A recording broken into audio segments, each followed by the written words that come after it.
Good evening.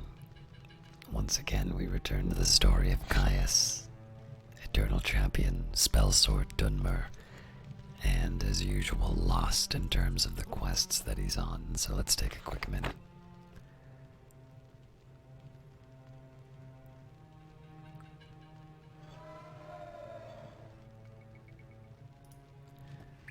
We are the stronghold of Kingling.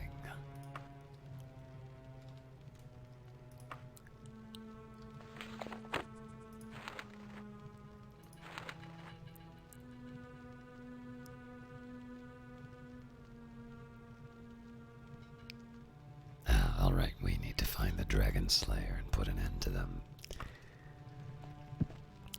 Now, as a broader concern... No. I think I forgot an important step. And that's to set the anchor.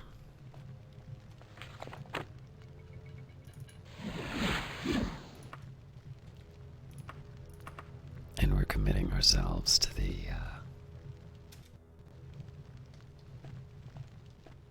credit run.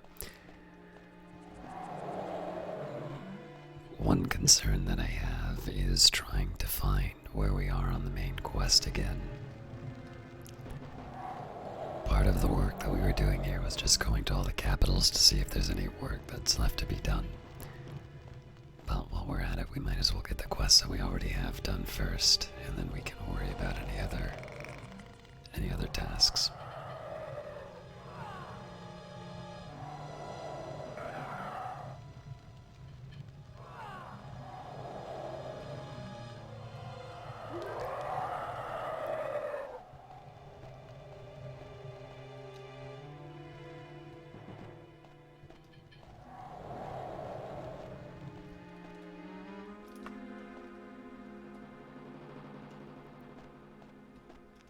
There are, of course, a few things I would like to accomplish before we complete the main quest line anyway, but it wouldn't hurt to get back on track, seeing as it's only the Mages Guild that we need to advance in, and we'll only advance when I improve my restoration skill.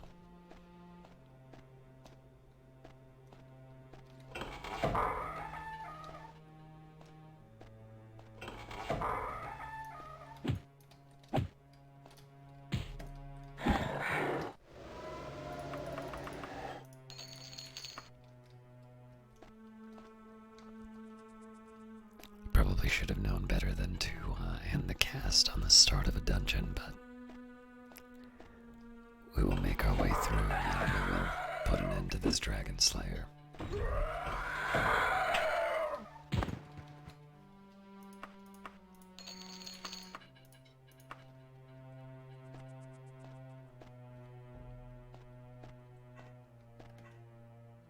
Where we can, maybe we'll even find some extra books to read.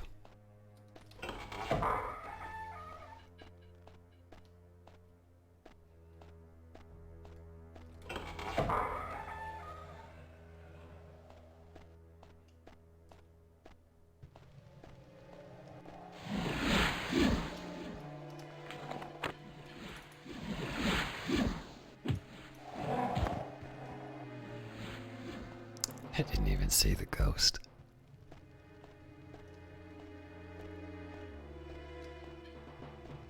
The light-free action was a very late but very welcome addition to my grimoire.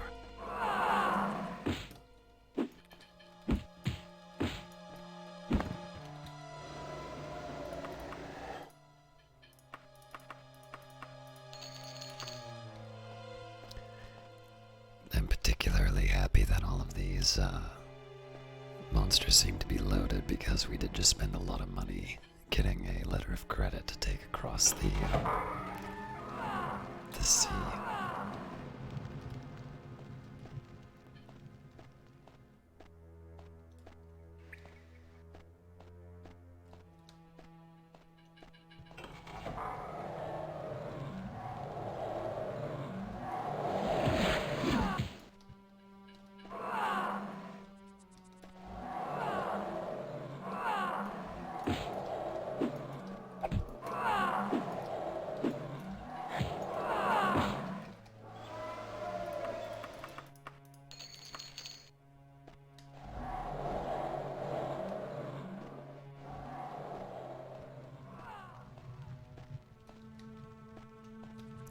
suppose there's a chance that the Dragon Slayer is a vampire by any chance.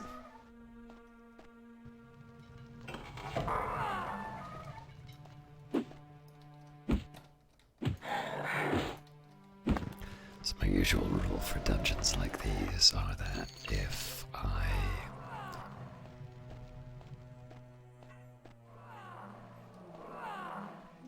I run into something like that elevator where I can't get down unless there's a sudden drop, if I get to a point where it's not obvious where I can move next, I'm willing to use the teleport cheat.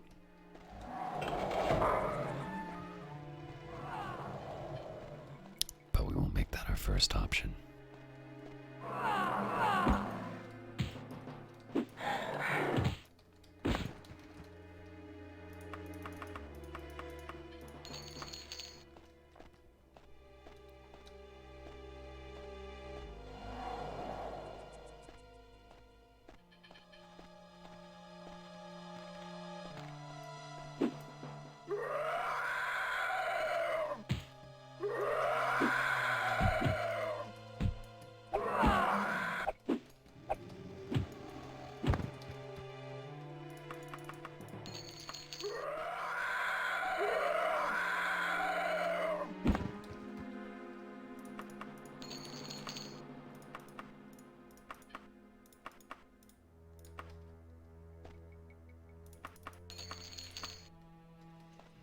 I used to obsessively go for finest elven craftsmanship, but it's not quite worth it to sell anymore.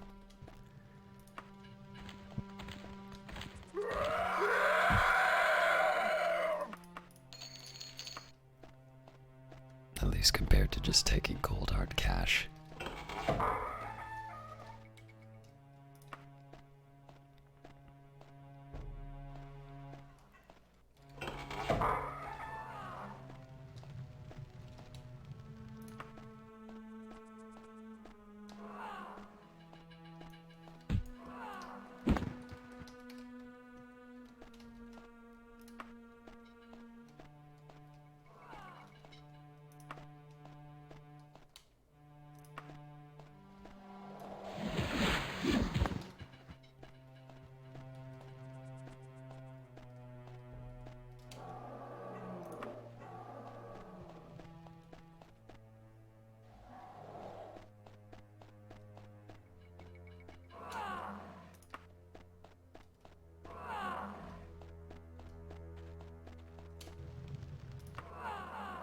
I was hoping to try and find some more places to go through on this.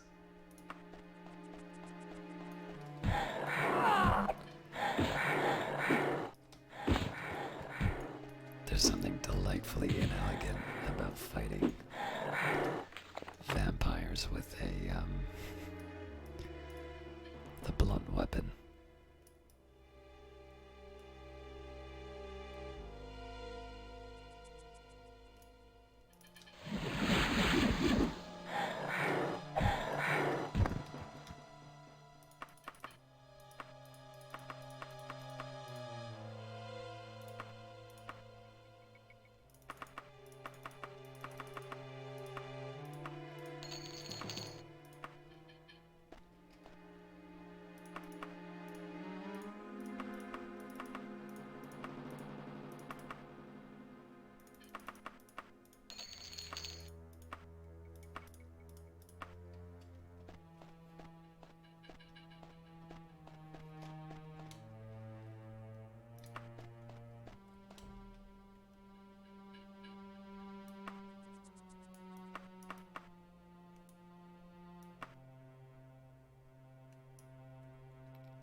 Right, I should probably head back down.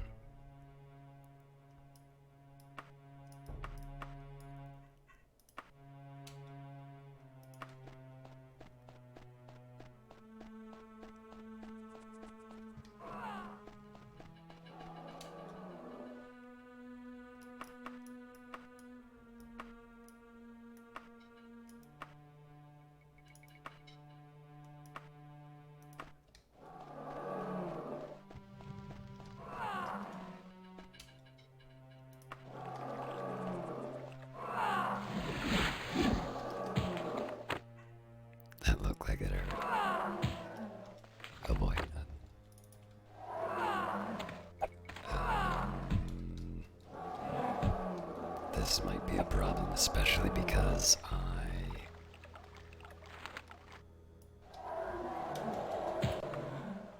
think I'm done.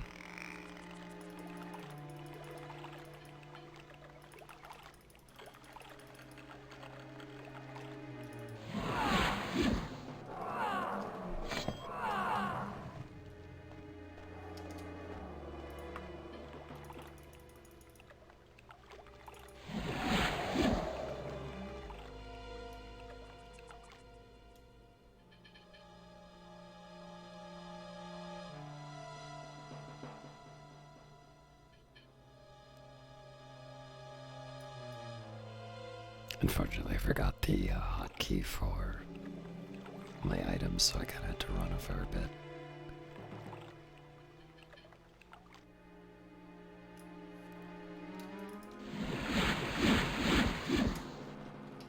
Bring it.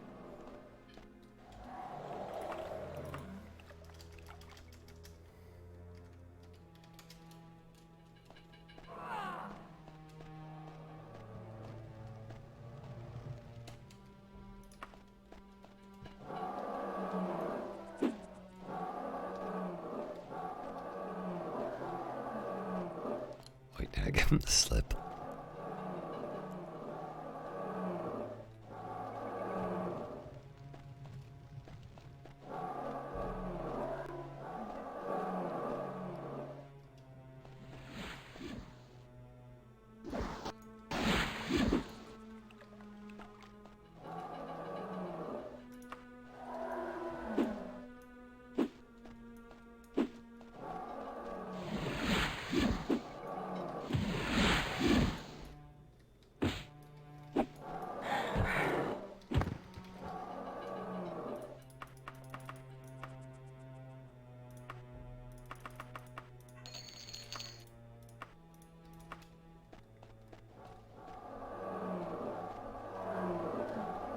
Alright, I would love to run down here, but I don't have any way of actually swimming through it.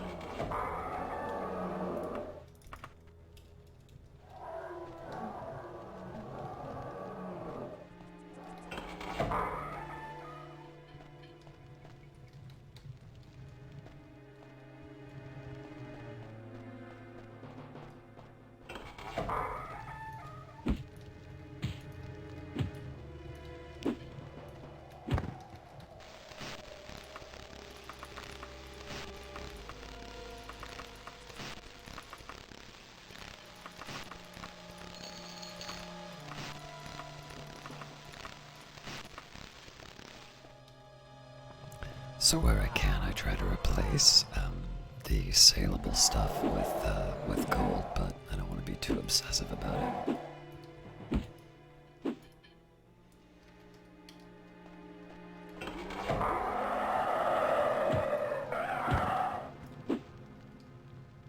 Alright, I want to be a bit careful about this.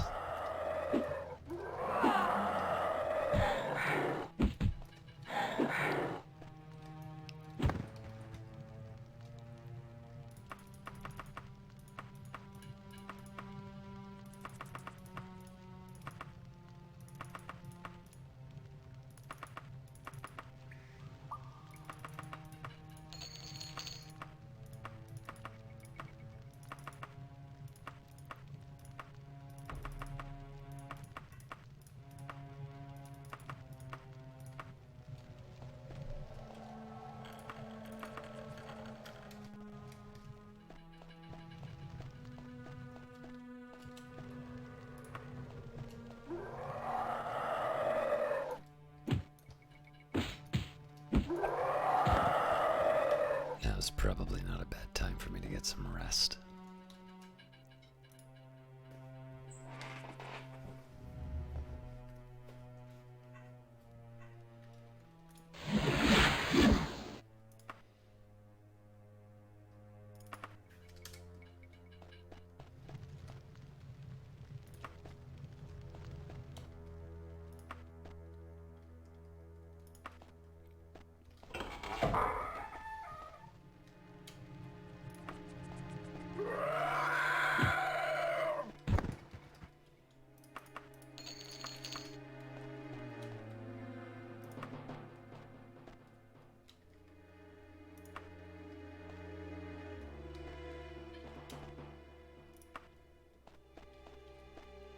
think I just fed right back into the spot I was at before.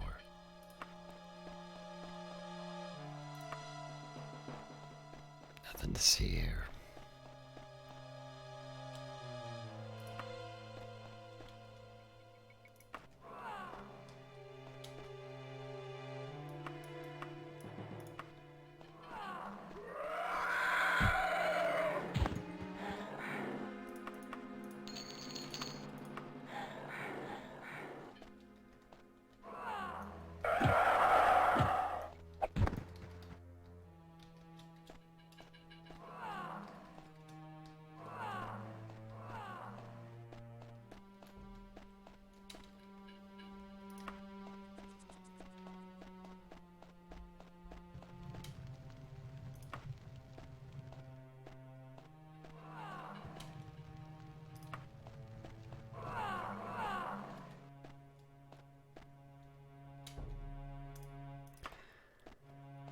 Alright, nothing for me there.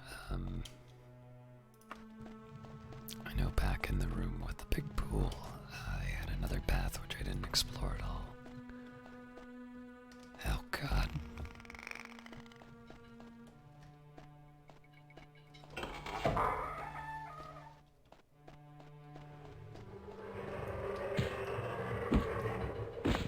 This pattern continues to deliver just terrible things every time I come into it.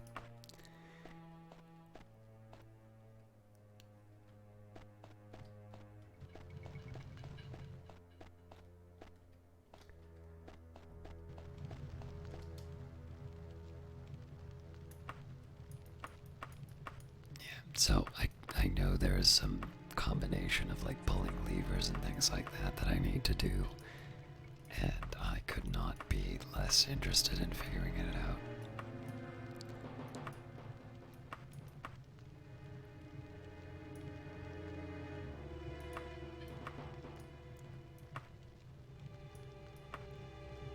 But it looks like there's a fairly straightforward path to a place I haven't looked yet, so I won't use the teleport quite yet.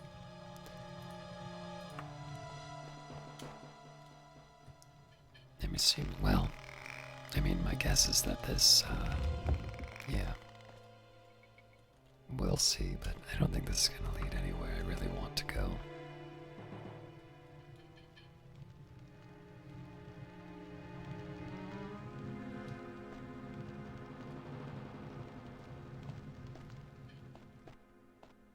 I hate this design so much.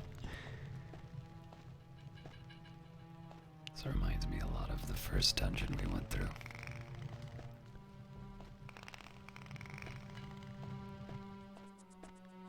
In fact, I believe this is almost exactly like the first dungeon I needed to take advantage of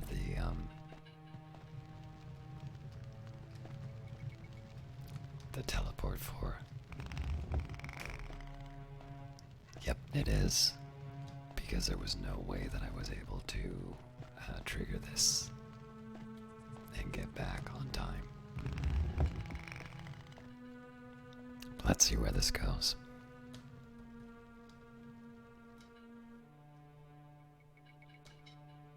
Hell no.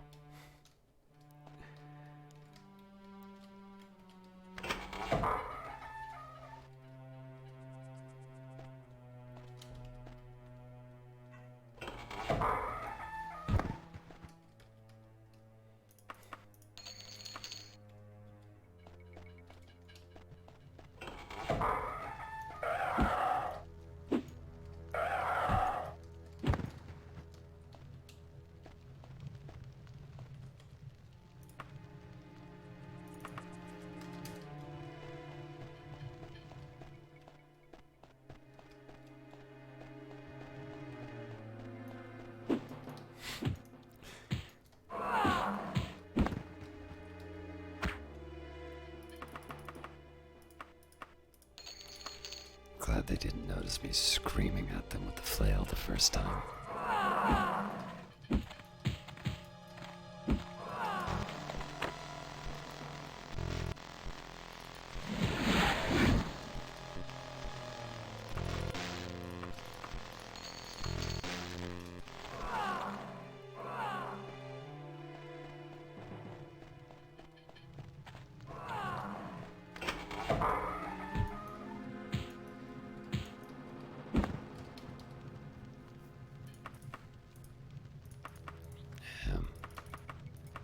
I'd normally take it for the money, but not at the expense of dropping other stuff.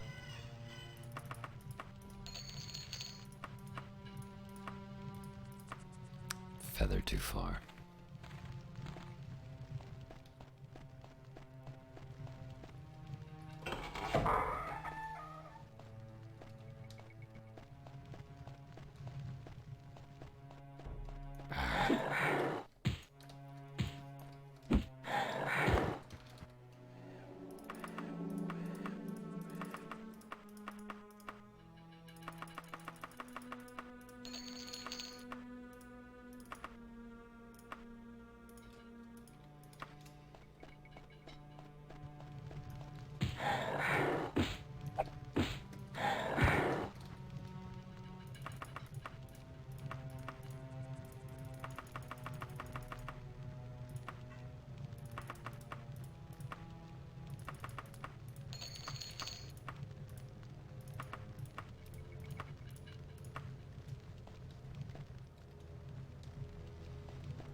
Alright, again, just a quick second here to see if there's a path I haven't explored yet. Doesn't look like there is, so I will. Alright, I seem to be on top of someone who's hurting me. The Akadosh Chantry wins. All I ever wanted to do was free the dragons. The Dragon Slayer is dead.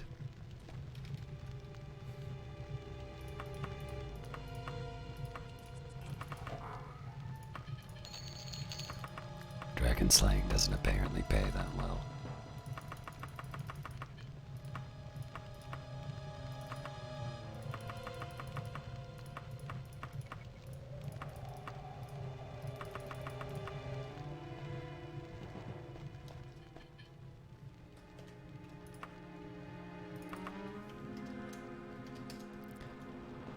As always, I kind of want to see if there was a credible path that I could have taken to get me here, or if I was just being lazy.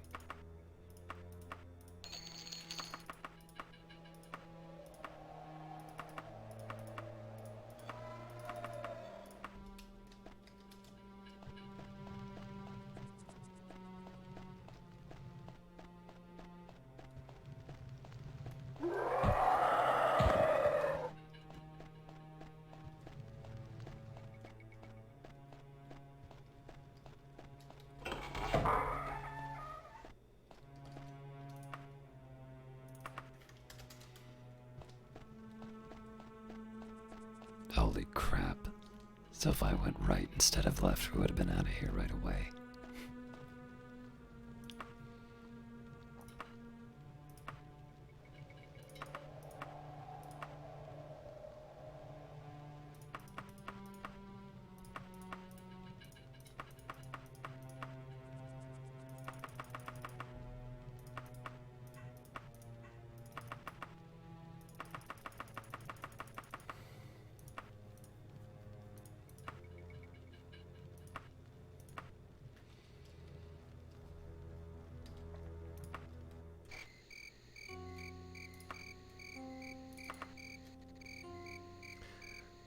Let's just double check where I need to be. So,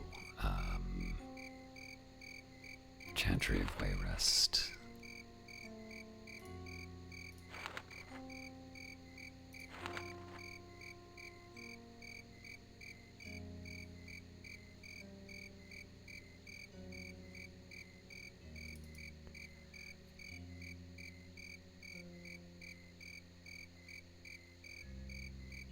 Alright, so I gotta go to Kirk Market, it looks like.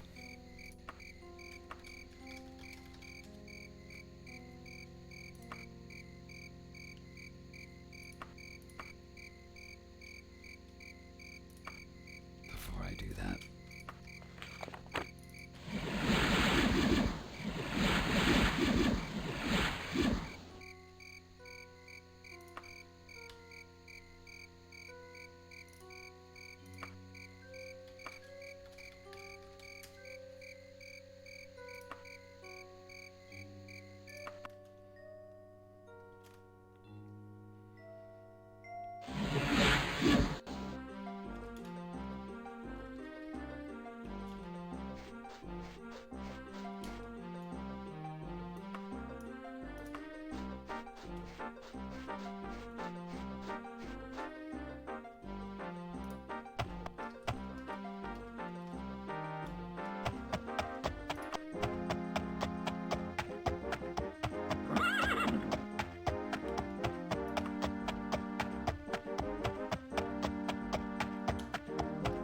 We're going to be looking for our destination, but seeing as it's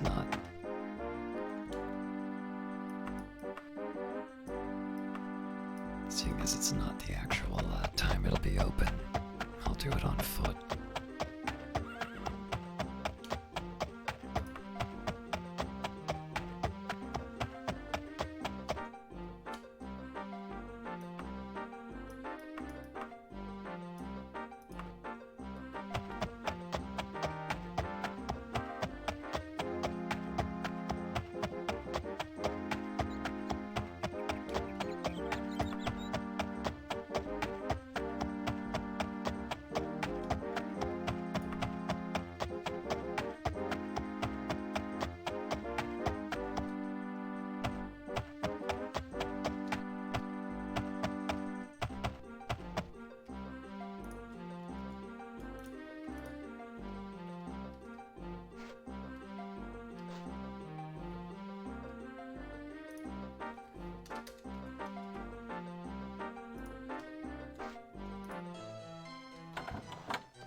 Special delivery.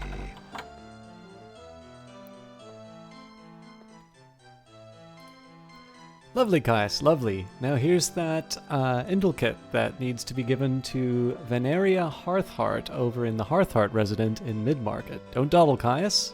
They need it in 15 days or less. Well, I think I'm gonna deliver my Akatosh Chantry quest then, because that needs to be done fairly quickly.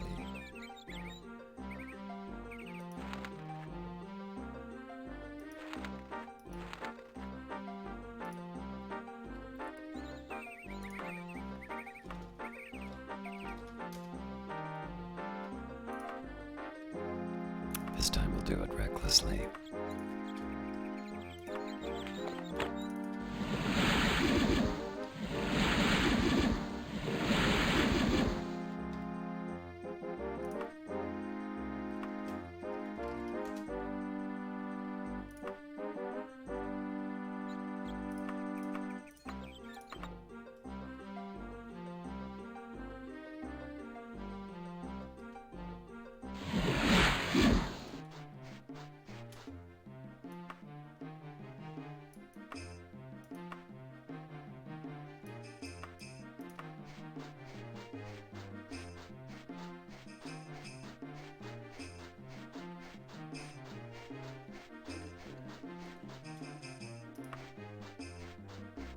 I'm hoping we're not too late.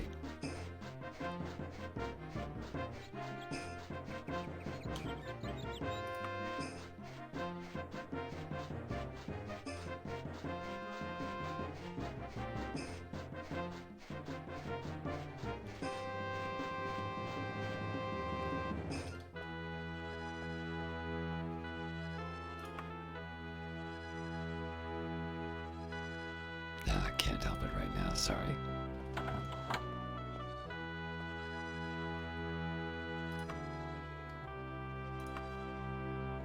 Someone gave me the quest.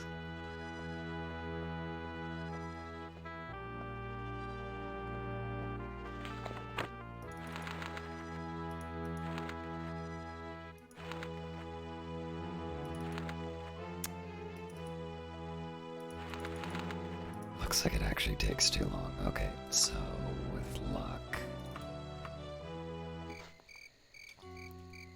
let's try a different approach then.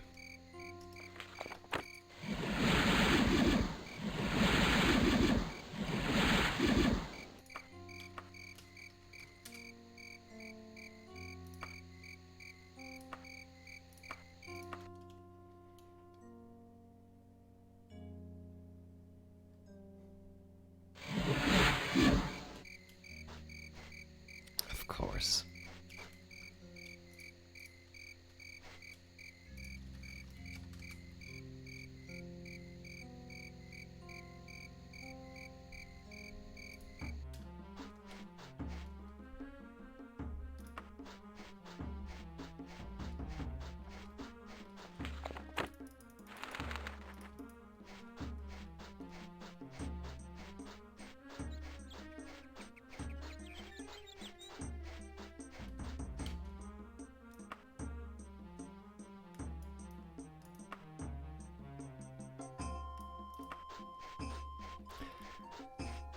Now the part that's going to be hard to thread the needle on is whether or not I can make it to the other destination. I think I won't risk it and just do a straight camp out and reckless travel. Then that should give me enough time to rest on the second leg.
I have to go back and look at the video to see who gave me the... I'm glad to see you back, Caius, and your mission was a success. As promised, here is your 1,201 gold. Thank you for your service.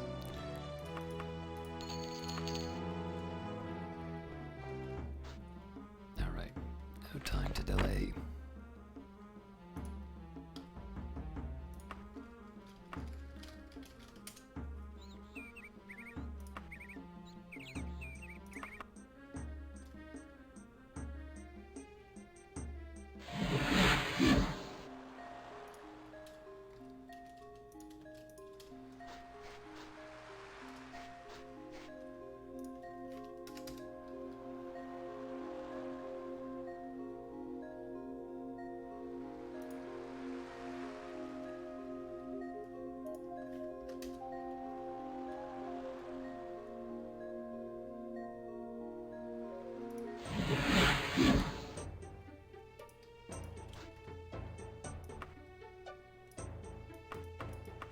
So I believe it was here.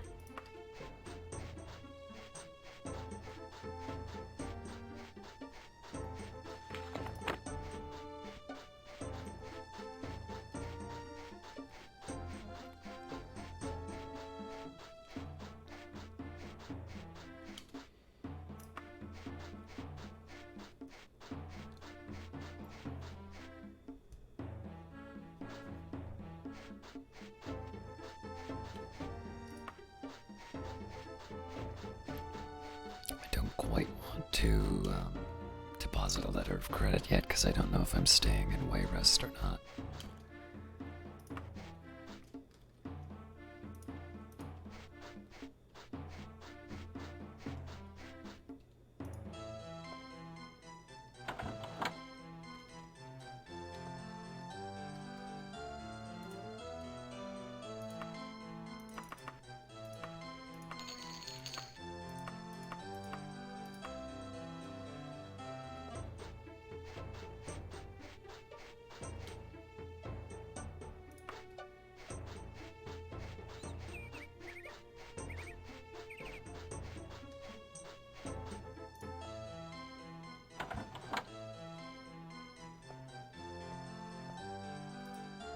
Lovely, Caius, lovely. Now here's that, maybe it's Indleset, that needs to be given to Veneria Hearthheart over in the Hearthheart residence in Mid-Market. Don't dawdle, Caius, they need it in 15 days or less.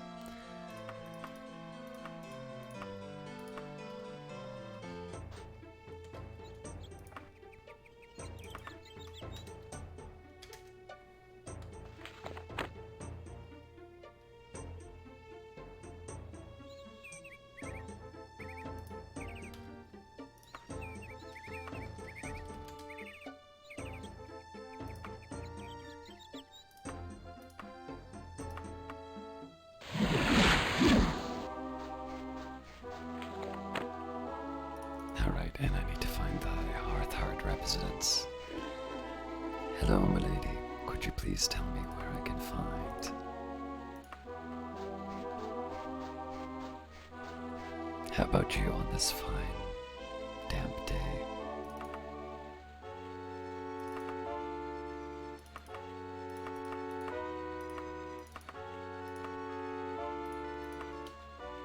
Ah, excellent.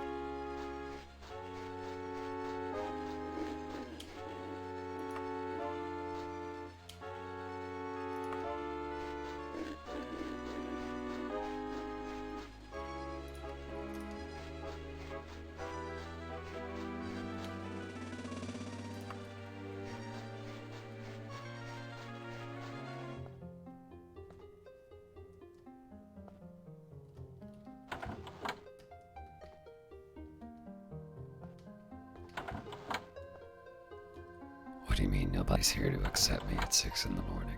Well, hello. Ah, wrong person.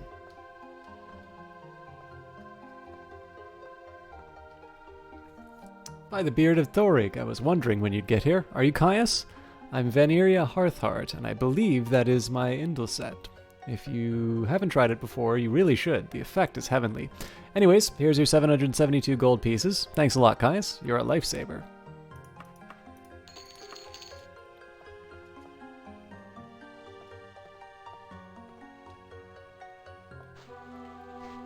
Alright, let's go back to Wayrest.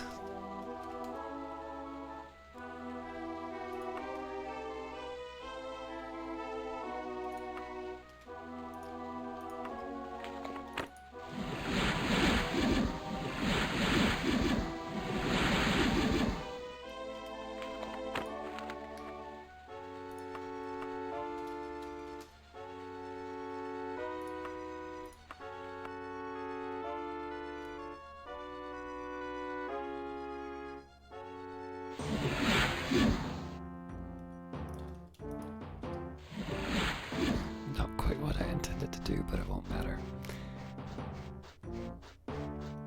Alright, now here we want to go to the castle just to see if there's anything else the royal family would like me to do.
It's thinking really hard.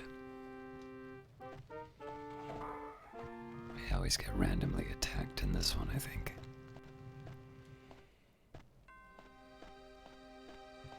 Alright, Mordecai won't talk to me. Well met, stranger.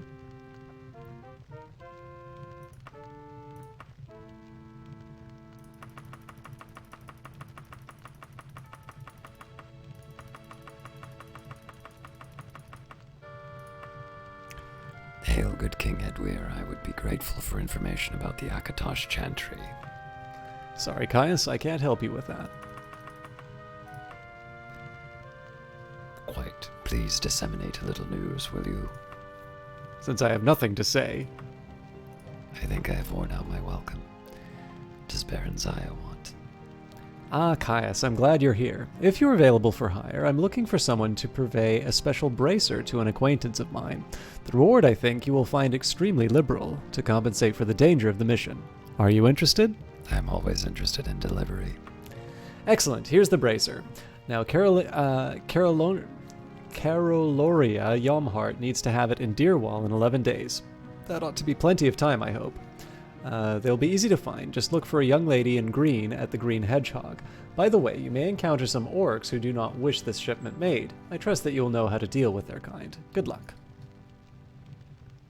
You're the dark elf who helped me with that unpleasantness in the temple, yes?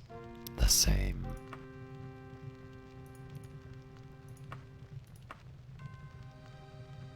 It's getting so even temples are having break-ins. Shocking.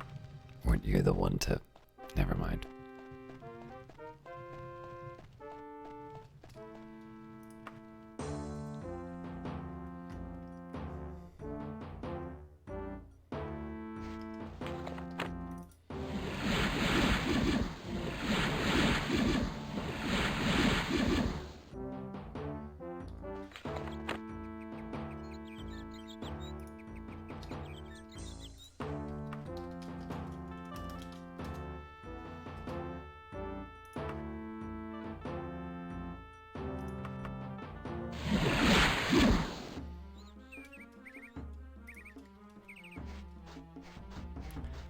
Alright, let's find the Green Hedgehog.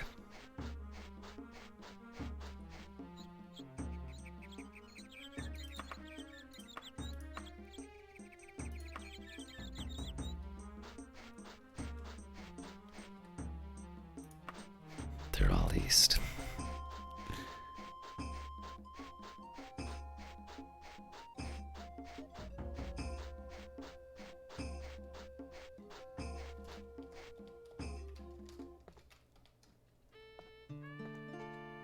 Ah, good to see you, Caius. And the bracer, too. Excellent. Here's a little trinket for your trouble. I hope you like red. Take care of yourself.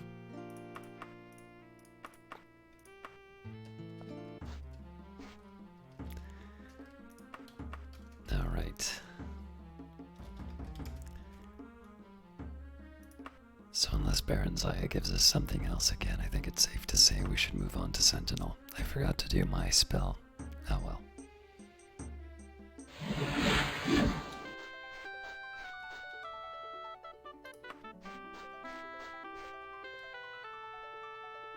Up and at him. Over. You can do it. Maybe not.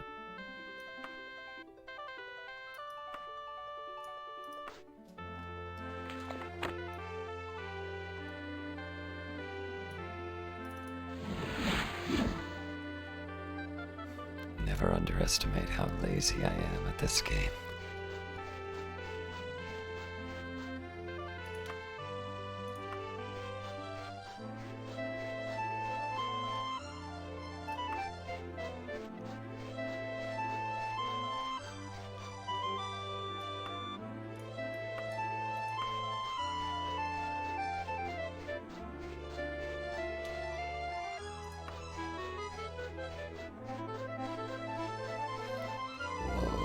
Look at me.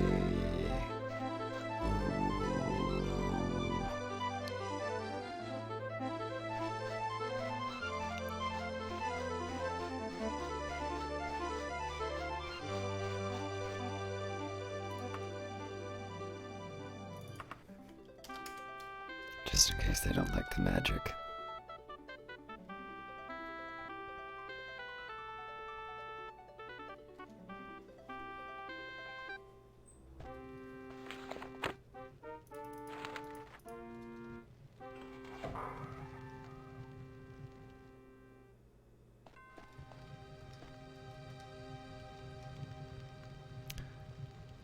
Alright. Looks like the royal family has nothing else to say to me. So I'll do a quick peek in the other chambers, but I think that's going to result in people trying to kill me.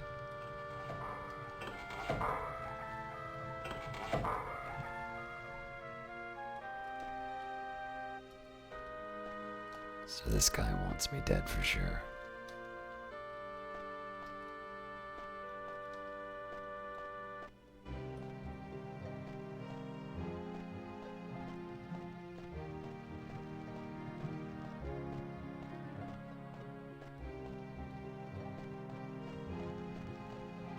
I think that's the dungeon.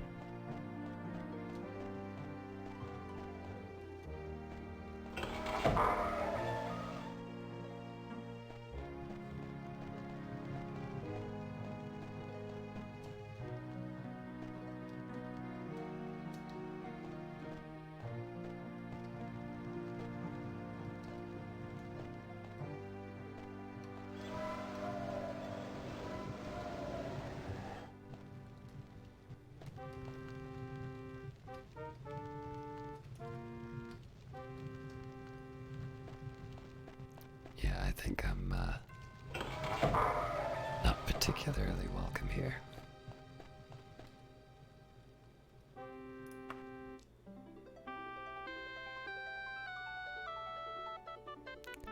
So it would be fun to stay with the Akatosh Chantry and all of that, but I believe I'm at my highest level with them. I'll just double check that.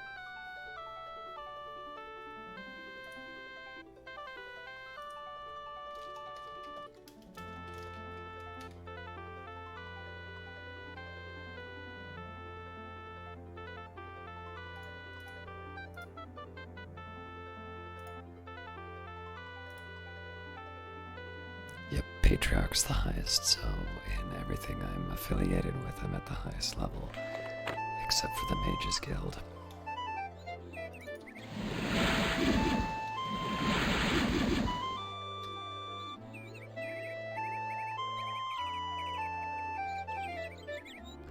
Now I have a feeling there's something here for me, but I want to check Sentinel first.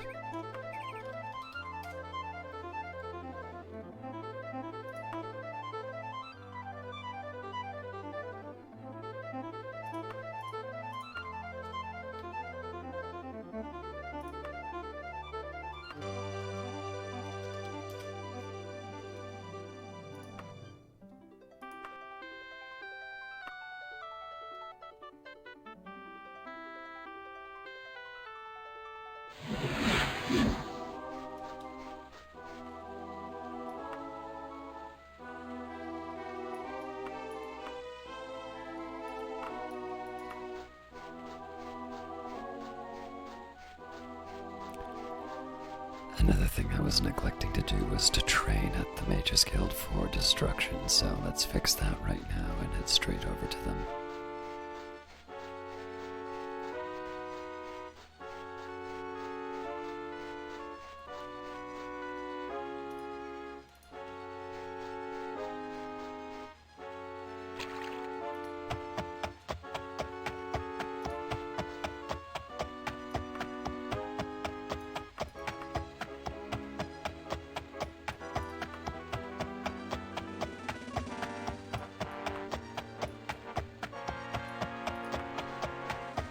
Oh no, I've got no coves.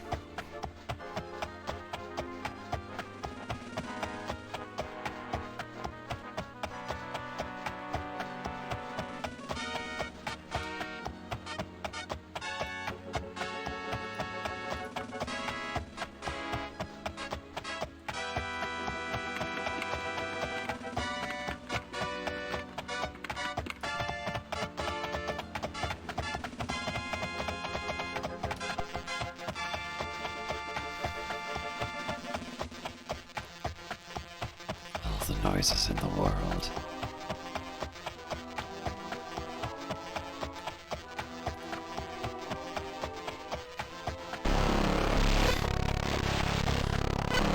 Stop, for the love of God.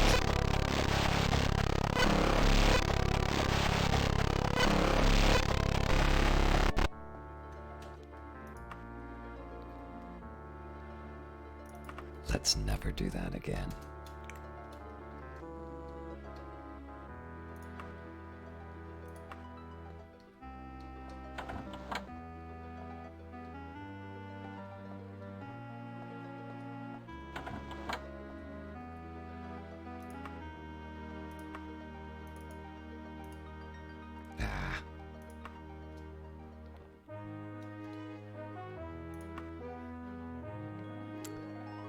I think alterations next then.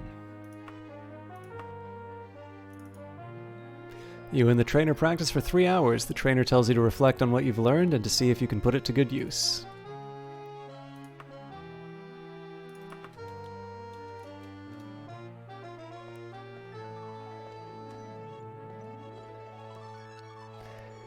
Now, I don't really think there's a lot that I want to do otherwise here.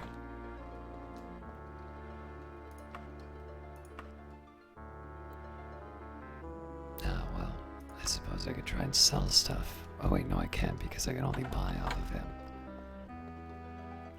Making a magic item would be nice, but it'd be good to get some souls first.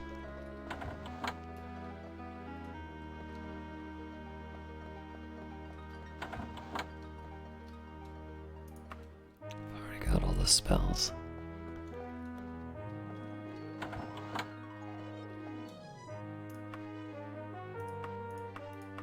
Don't have anything to identify.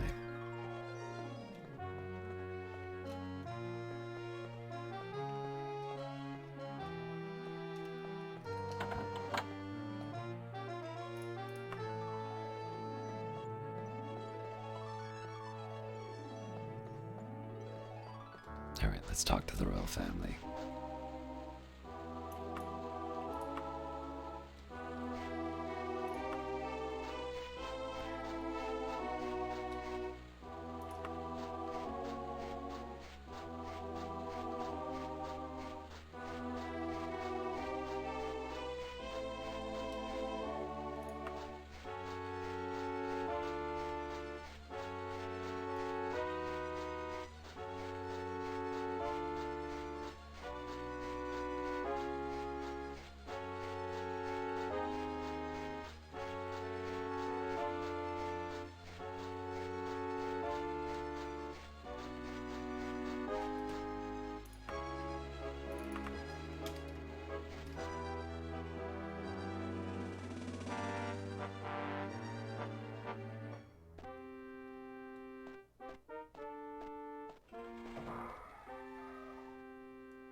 The guard at the door intones in a bored voice. All those having business with Queen Akrathi pass through the door at the back of the hall on the right-hand side.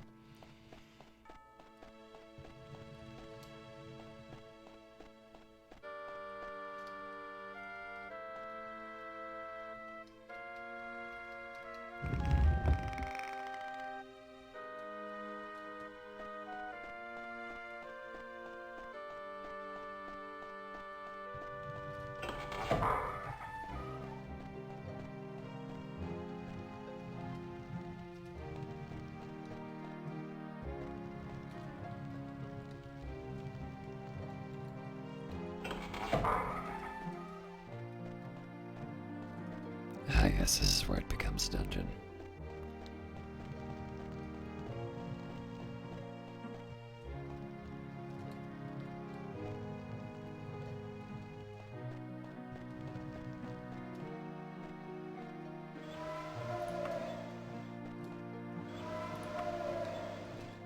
I'm trying to remember if there are members of the royal family here. All right. This is the place where half the characters have no clothes.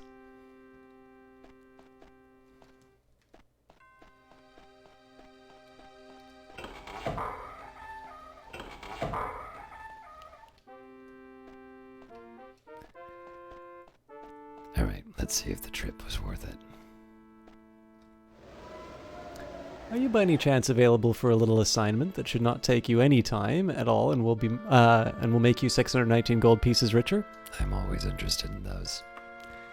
Desert Sun, that's grand. I have a rather dim-witted associate of mine who left on an assignment without her battle axe. I need it rushed to Oso Ij right away. There's a little place called Abelin's Quality Retail Store where you can find a well-to-do merchant named Glatta. Give him the battle axe, and he will give you the 619 gold pieces. One final note, he'll be leaving Albin's Quality Retail Store in 9 days with or without the battle axe, so you'd best be on your way. I have an acquaintance, an alchemist of some skill by the name of Stixta. In order to complete a project of mine, she has needs a rather rare item, the heart of a Daedra. I won't lie to you, the Daedra want this heart back, and you may encounter some of them along the way. Are you willing to risk this in reward for a generous fee? Always.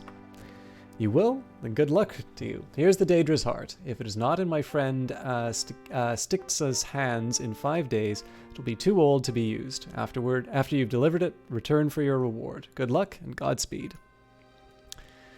Alright, this might be more than I can handle.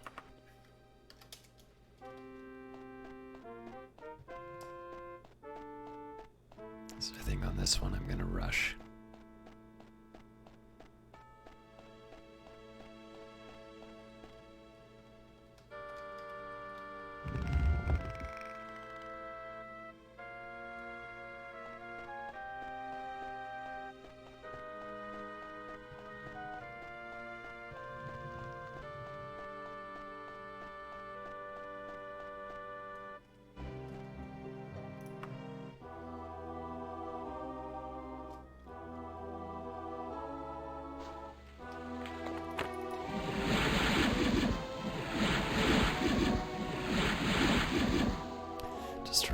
for those of you wondering why I do this, it's using abilities that let you level them up. And Light Free Action is a low-cost spell in addition to being a restoration one, so it's the only way. Well, it's not the only way, but it's the fastest way I can level restoration. Alright, also each, and...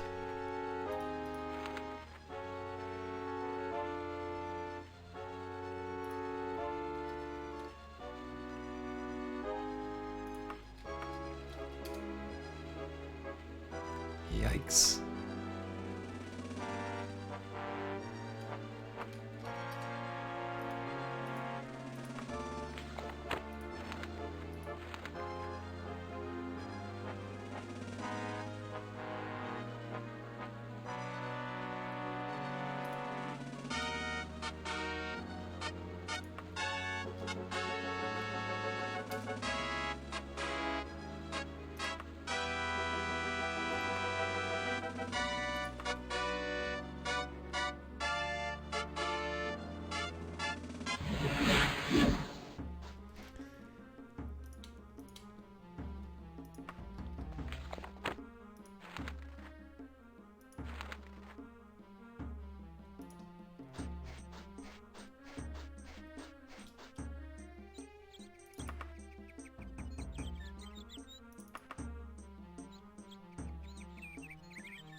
Normally only put it on the map if it's close. Alright.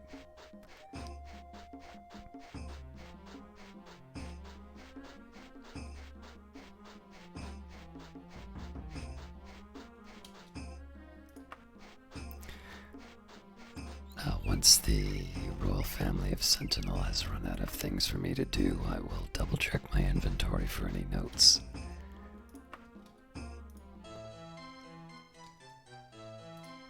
Oh, marvelous. An outstanding Aortus Daedra with minimal decomposition. Hurry back to Queen Akarithi now, Caius. There's a lot on her mind, and if you're not back in 3 days, she may forget you even left. 3 days? Jesus.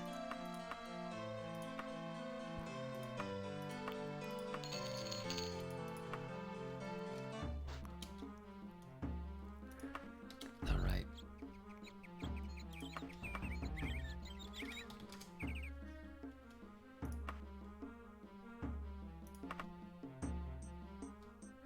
So I think we're down 2 days.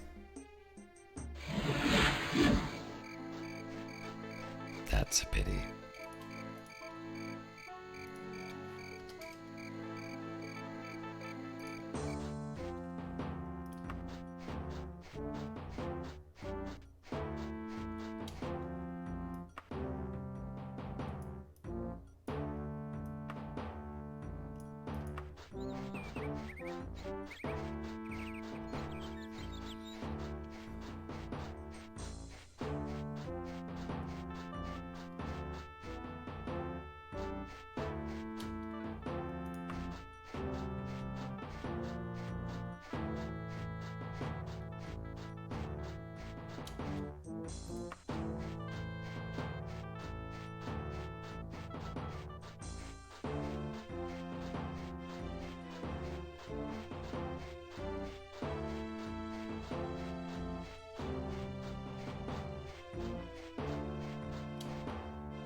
Finest girl there, Tamriel doesn't need to worry about announcements.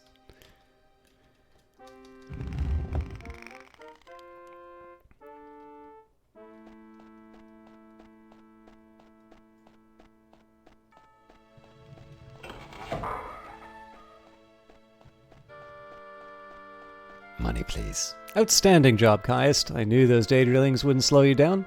Your superior skill has been duly noted. Thank you, and here is the 779 gold we agreed upon. How would you like to have a lovely ruby from my treasury, Caius? My alchemist has ordered a very rare ingredient he needs for an important experiment, and we need someone to pick it up. Do you think you could handle that? Of course. Excellent, Caius.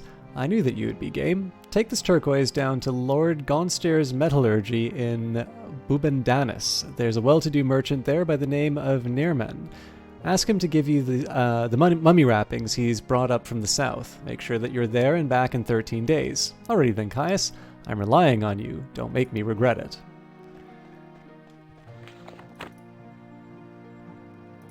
Alright, also each by the 17th. We can definitely make that.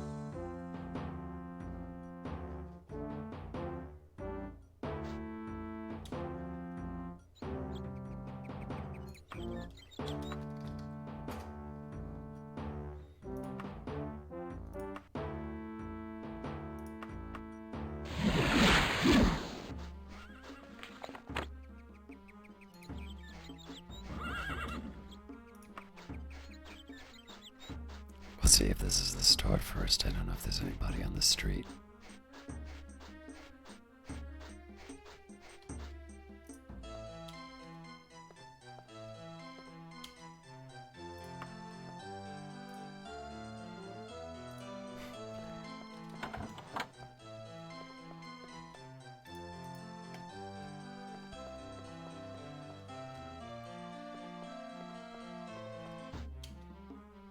Yep, that's the spot.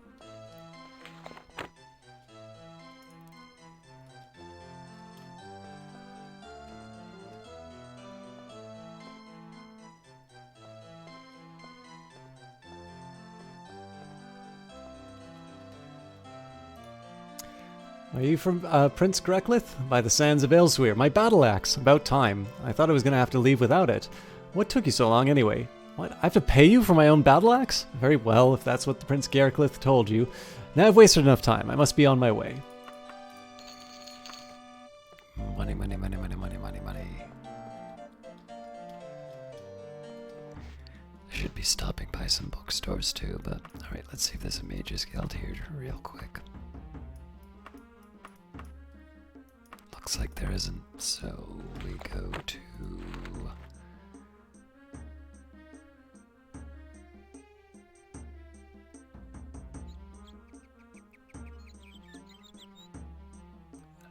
Buban.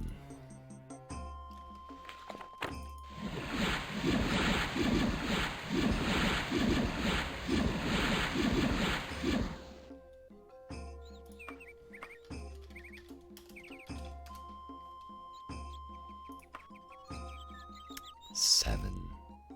I think we can make it happen.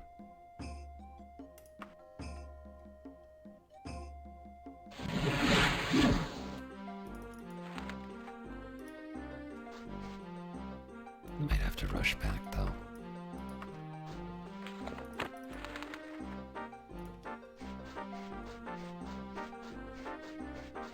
Hello, could you please tell me what I can find? Not that one. Nope.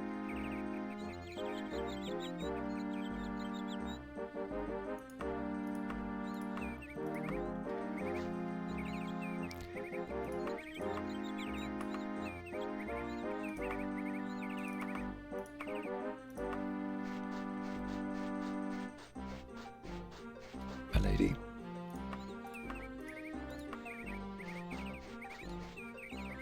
Sir. Excellent.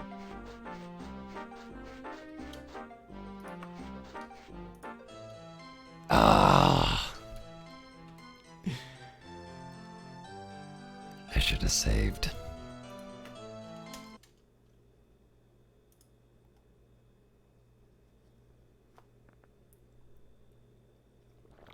This will just take a moment to get up and running again. It takes a long time for the cloud saves to sync.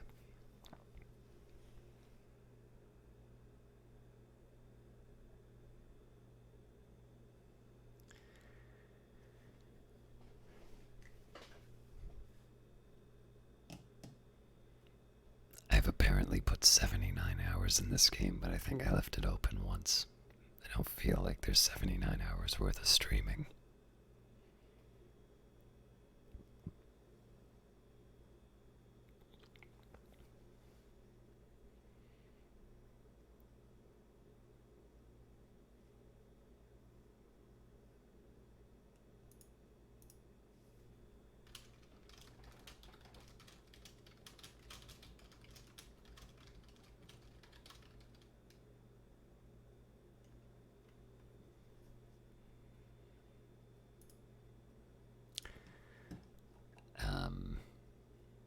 So my suspicion in terms of where I need to go next, I seem to remember I needed to do something on the island. And that's what I'm going to be checking out when I have some spare time. But there's still not a drawback in terms of getting more money, as well as just leveling up my skills. So I've been reasonably happy to do some of these side missions.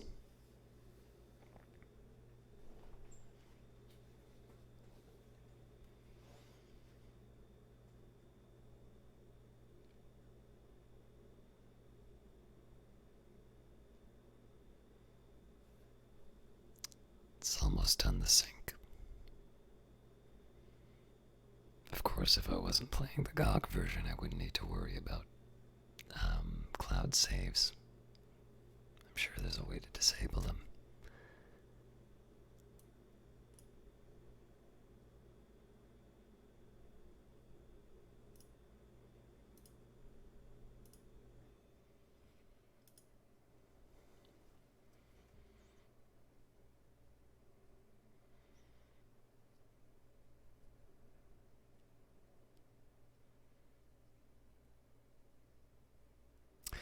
For those of you more familiar with the YouTube format, one of the reasons I don't edit the videos is it's a little bit like a live stream for me in that I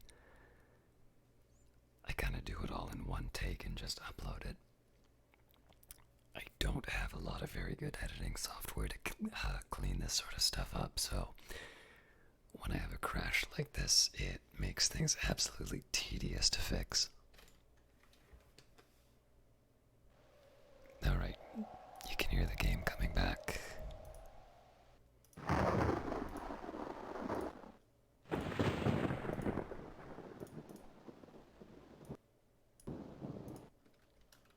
Let's see how far in the hole I am.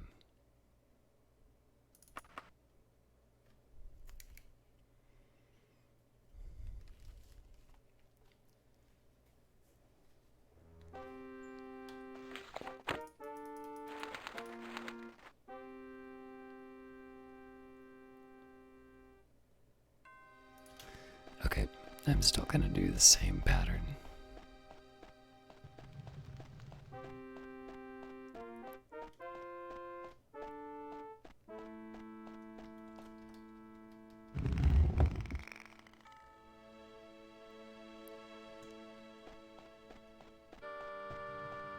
Though I am gonna visit the Mages Guild for some instruction.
So normally the Mages Guild would be closed, but I think because of my rank, yep, I can go in whenever I want.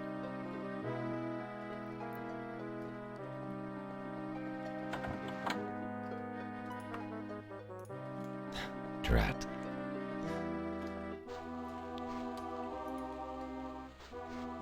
Enemies.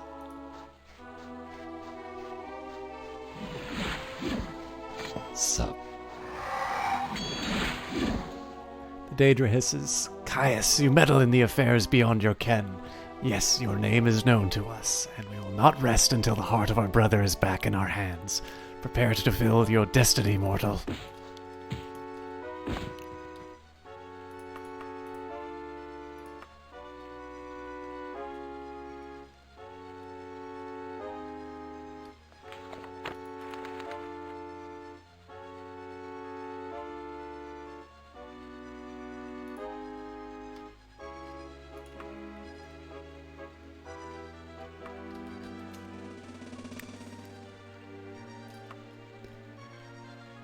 So this time I'm gonna do a cautious trip because I know I need to be back in 3 days.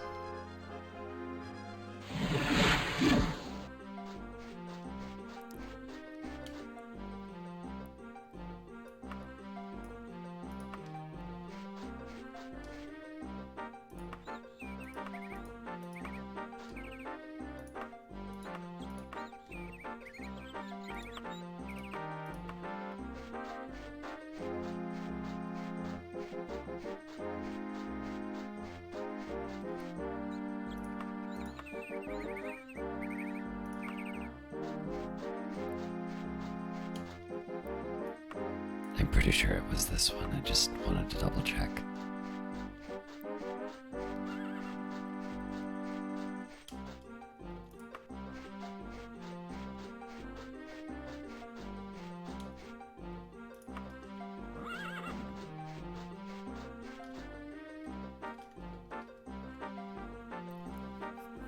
Yep.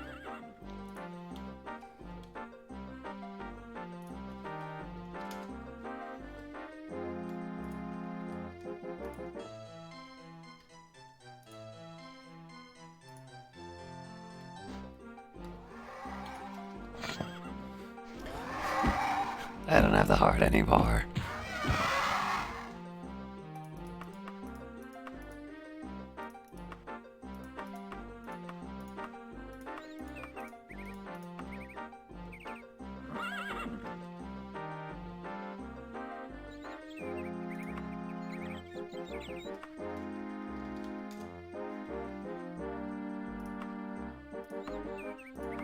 This time I'm gonna do a reckless travel, and this is just to make sure I have enough time on the other quest.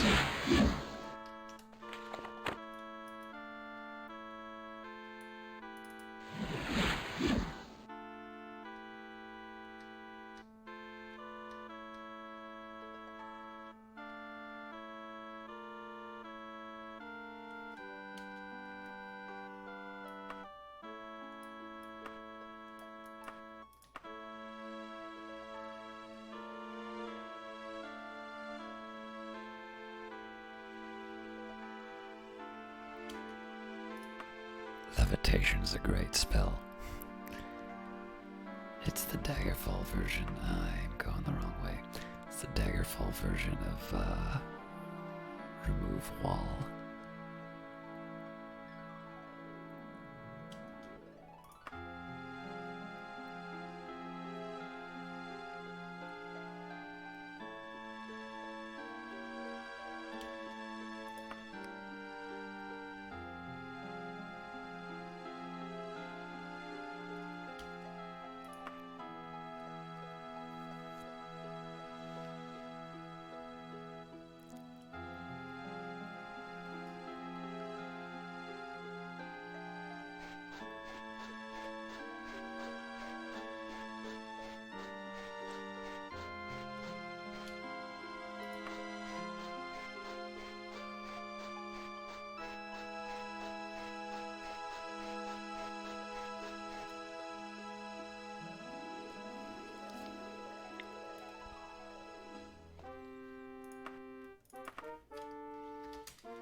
Just figured I might as well save here, seeing as I know that we can do this.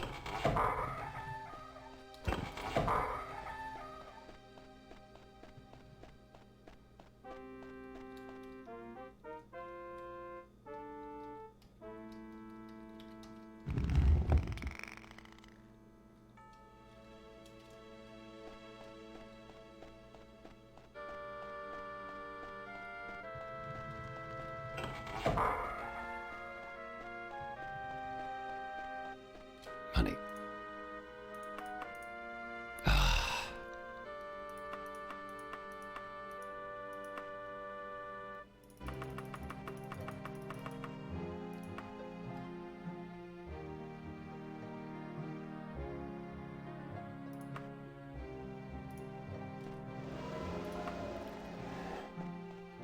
Just automatically gonna take the job, seeing as I couldn't get the cash. I'm gonna do orc strength the next time I'm given a job like that.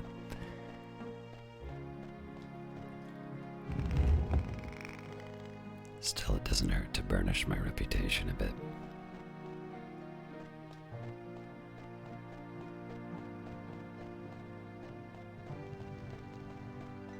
It is slightly annoying not to get paid just because of your encumbrance.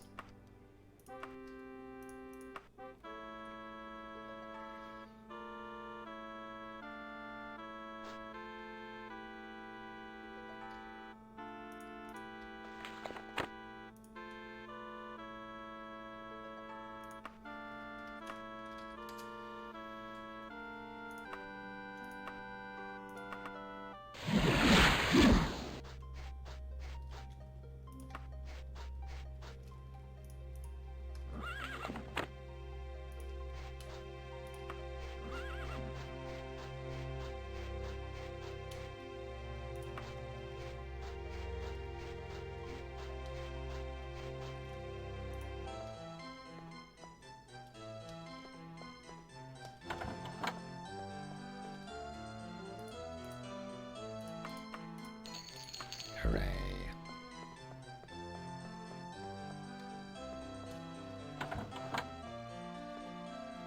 Actually, maybe I can sell some stuff to this guy.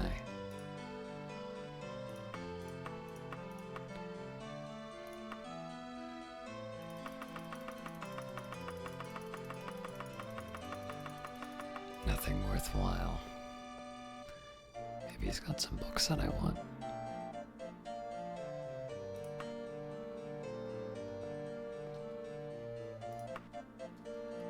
That's right, I forgot, am I?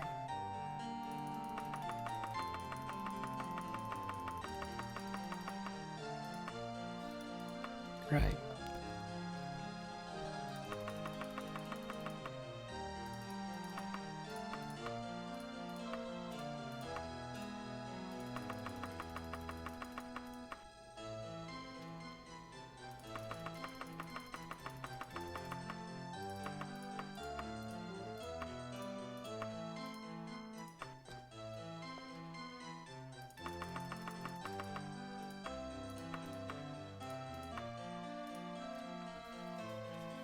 I don't remember if I have part 4.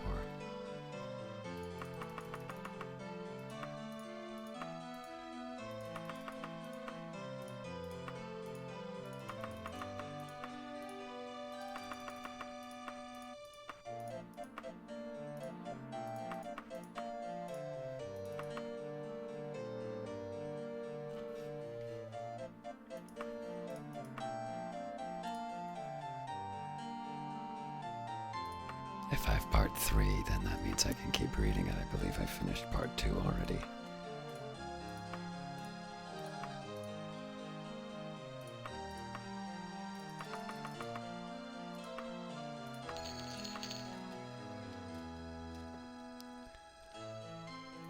I'll double check in my wagon, but still fulls Ebony 1.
I could have sworn that I had read Fool's Ebony Part 2.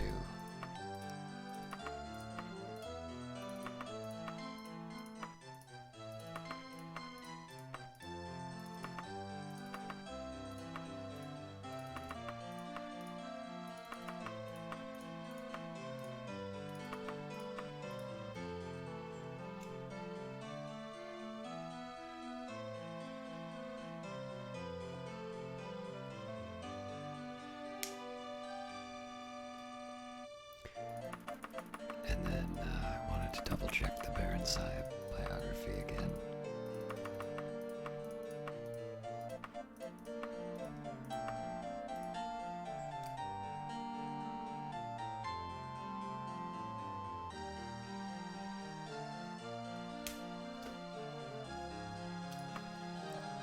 Alright.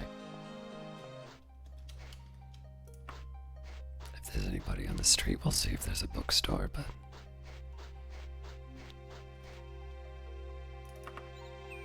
not worth it.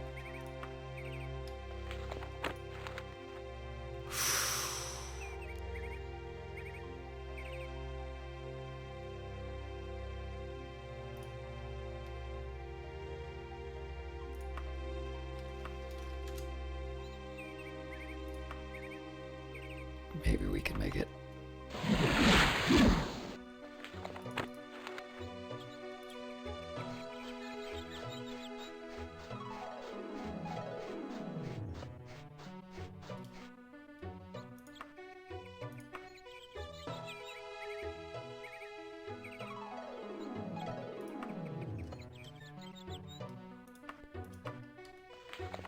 Oh, this is gonna be brutal.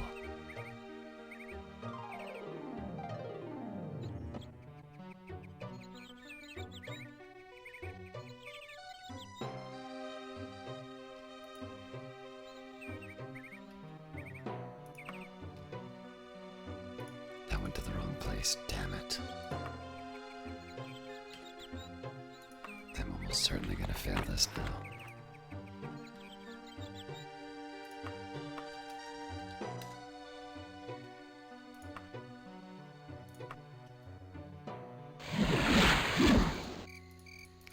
Yep, so we have to reload.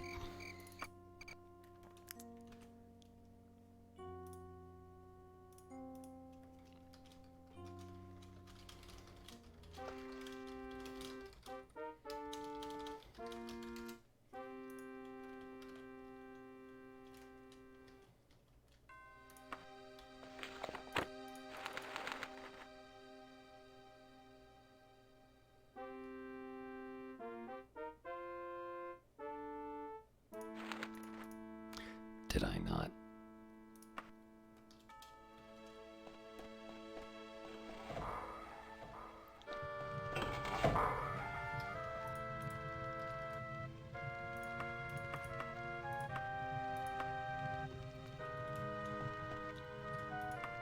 These saves are confusing me a bit.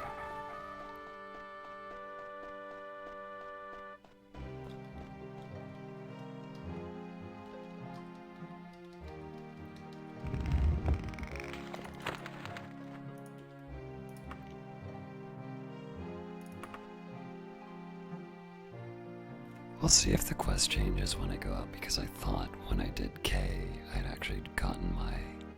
Yeah, I dropped my payment for that.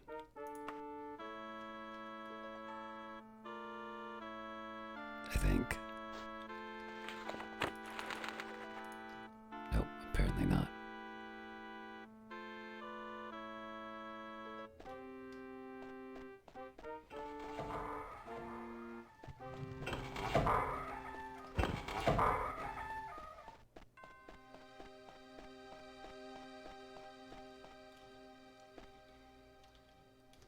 It's a little embarrassing to have to spend this much time on these quests, but there you have it.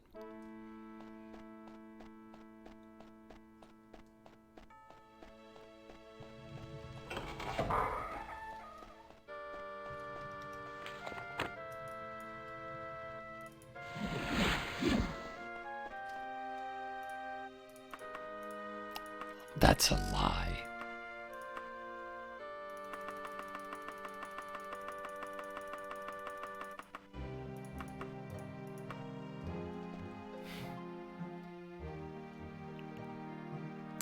I have a wand that's very precious to me. It's been handed down from generation to generation in my family. Knowing this, a small pack of orcish bandits have stolen it and are holding it for ransom. I have no intention of rewarding them for this outrage. On the other hand, I will pay the full amount of the ransom, 929 gold pieces, to you if you would go to their holdout and steal the wand back. Will you? Absolutely. Good. I'm given to understand that the orcs' hideout is in the old Klirbica cultus. That's where I suppose they're keeping my wand as well. If you're not back in 25 days, I'll presume that you haven't found the wand, and I will give your reward money to the orcs as ransom. Don't fail me on this, Caius. Good luck. Alright, as before, we're gonna get this other quest sorted out.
Alright.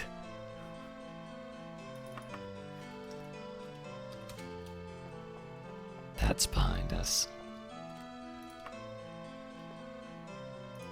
Apparently there's nothing in this store for me to buy.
Let's see if we can get this done quick. And again, we'll still chat with the royal family to get in good with them, but if there's nothing else, I'll go for the most likely lead.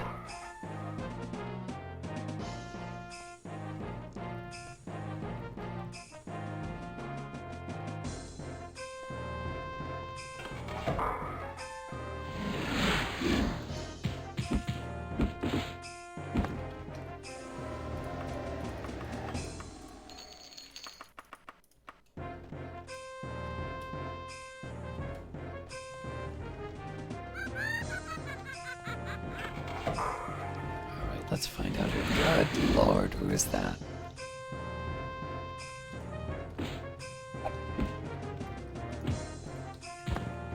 Daedra Seducer.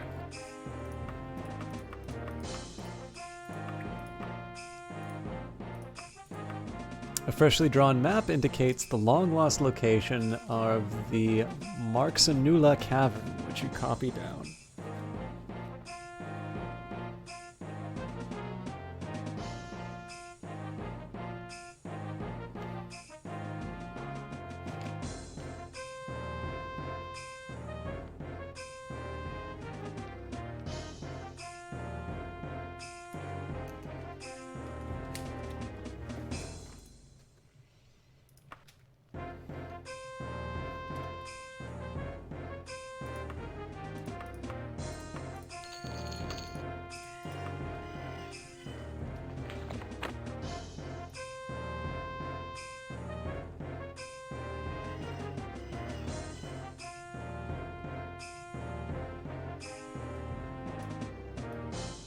My heel is here somewhere.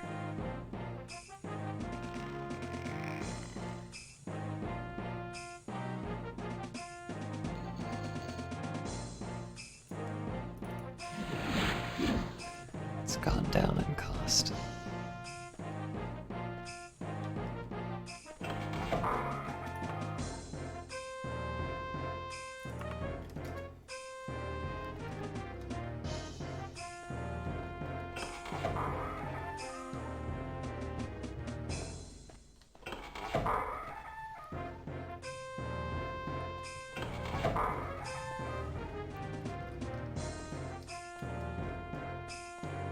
Again, we've run over those. I see she had the same idea.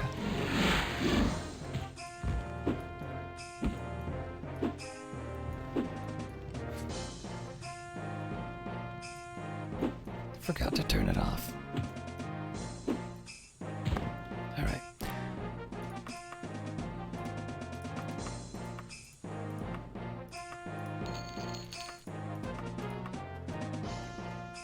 What was I gonna say? We run over the gaps just again because I'd rather not have to try it over and over and over again to just get over a little bump.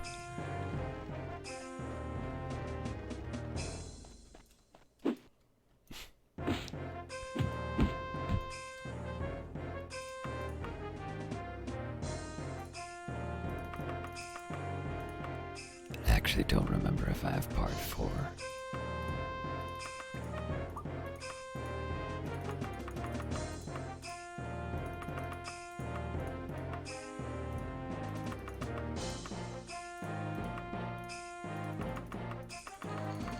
I hate that I'm gonna have to drop something for this.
Completely forgot what we're looking for. A wand.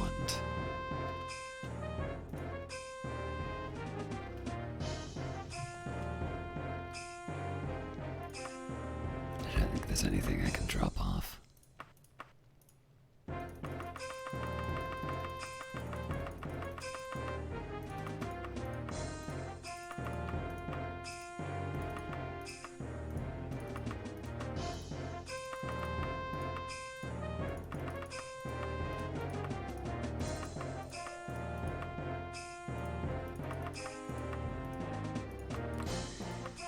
Yep. All right.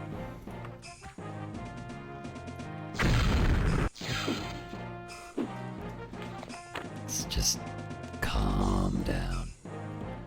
Also, my mana went back up. I wonder if there was a overflow.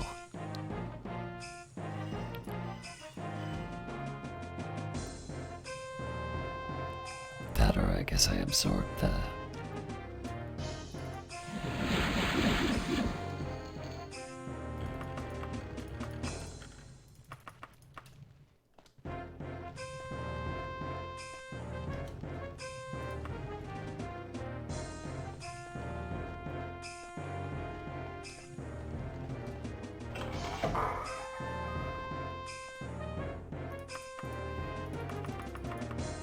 Hope springs eternal on the money. I could orc strength it, but I have no idea.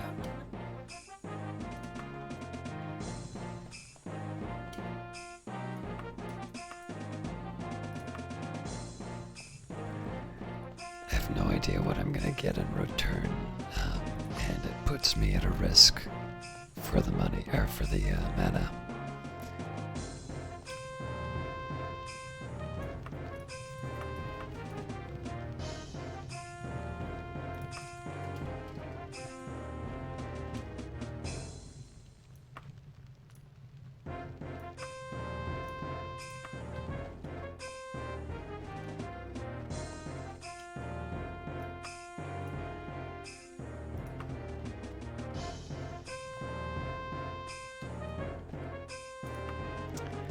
I can levitate if I have to, but again, I'd prefer to preserve my magicka.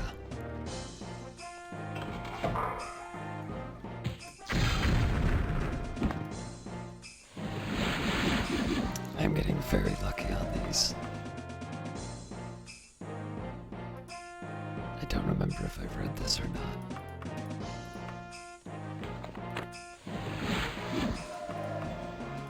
You're kidding me.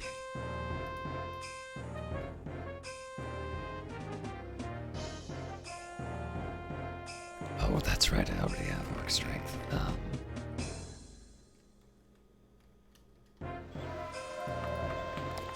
Fragment on Artaeum by Taurus Il Anselma, 3rd Era 400.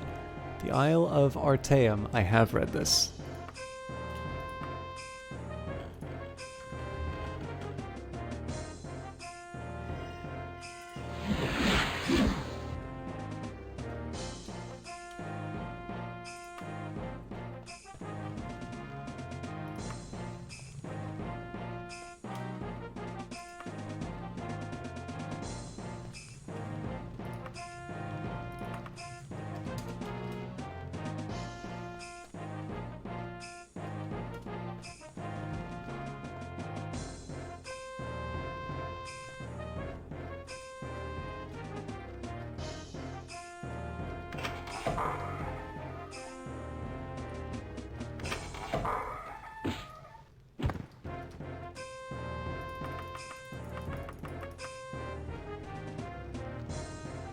You have found the wand. It's a little bit of a waste, but why bother running around?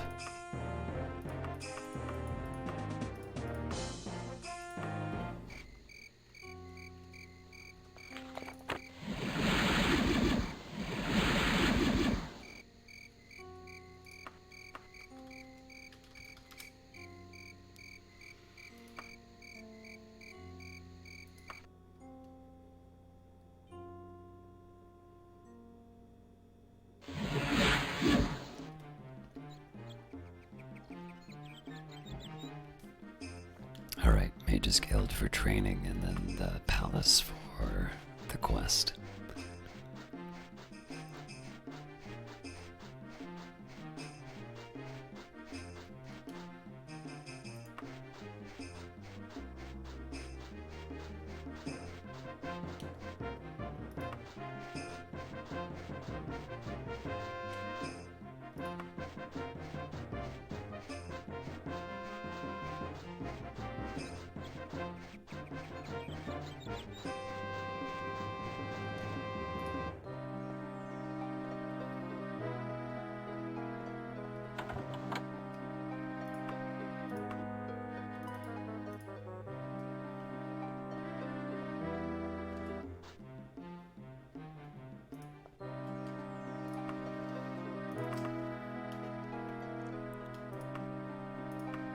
I was hoping I might have leveled up, but it's a little too much to hope for at the moment.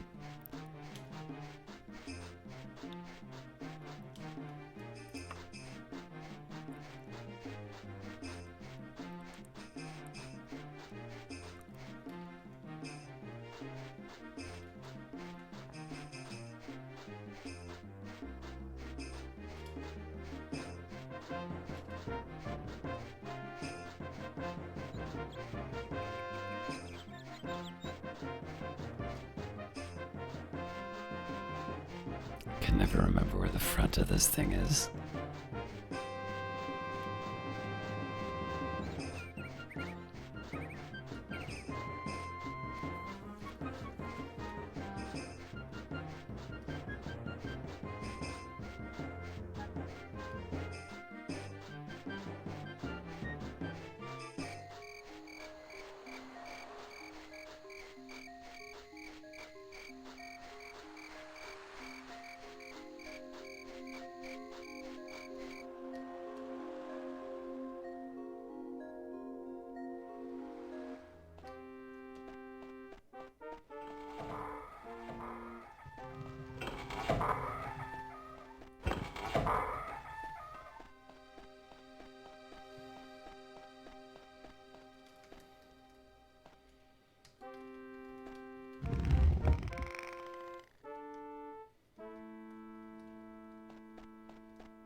if we wind up going on some more quests, I am going to take a minute to see if I can stop by a bookstore. Somehow I knew you'd find my wand, Caius. I will happily give you the gold I was saving for the wand's ransom. I cannot thank you enough. Of course,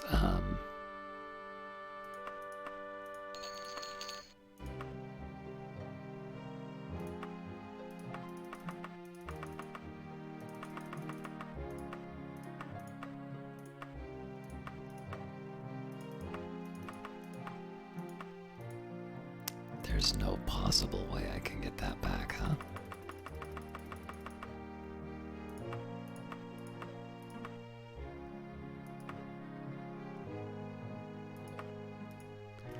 I don't use it, so that sucks though. If you're available for hire, I need someone reliable to carry out a certain covert mission, and it might be rather time-consuming, but I assure you that you will be suitably compensated. Are you interested? Yes. Very good. I'm giving you an emerald for you to give to my contact, Sermke of Mesotis. She will be waiting in the bargain provisions. The item needs to be there in 4 days. That's very important.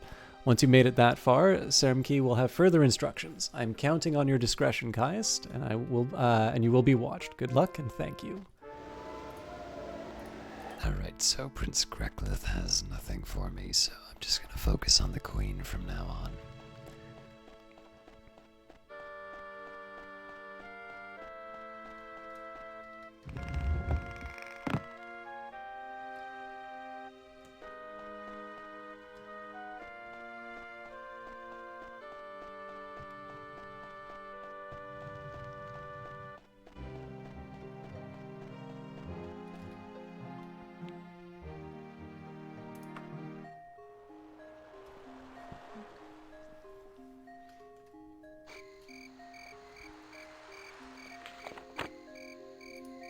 Seeing as it's 6 in the evening, I'm not going to try and go to a library because it'll all be closed, but...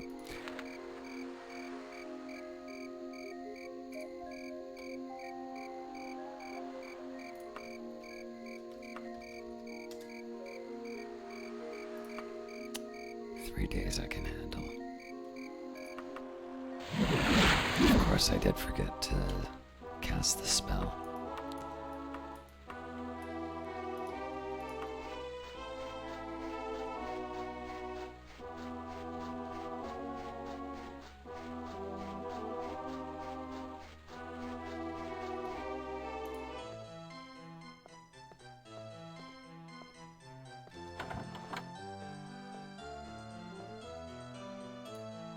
Ah, good. The carrier Queen Akorithi hired never found me, and we had to hunt him down. Most unpleasant. Here's the Induclet. It goes to Phaethon, this well-to-do merchant in Seda Com. You need to get it there in less than 10 days. Good luck, Caius.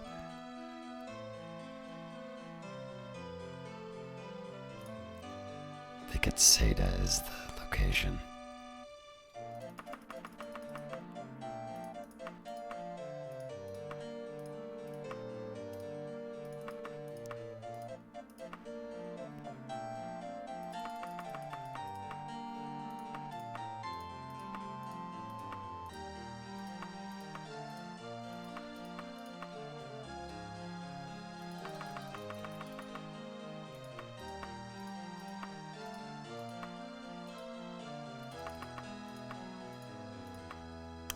I don't believe I've read part 2, but I'm short on inventory space, so...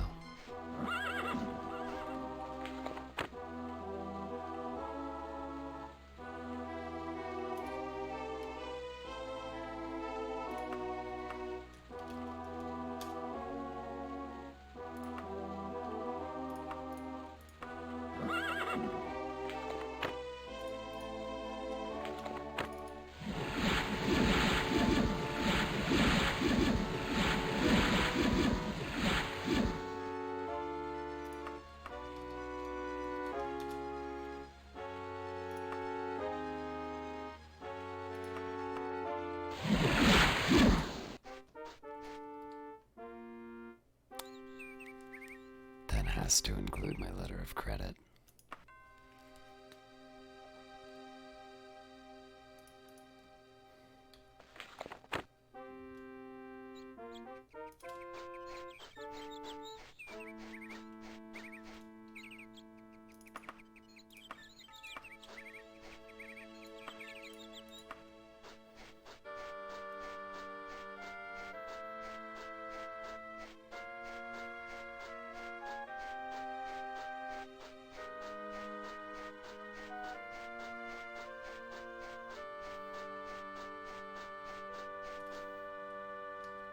Shop is laid out in a practical and straightforward manner. All of the items seem to be of adequate construction.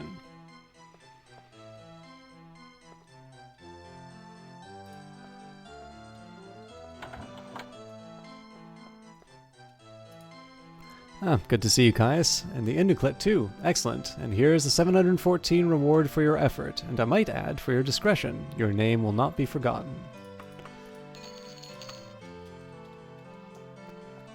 Alright, as usual, we'll see if we can get any interesting books.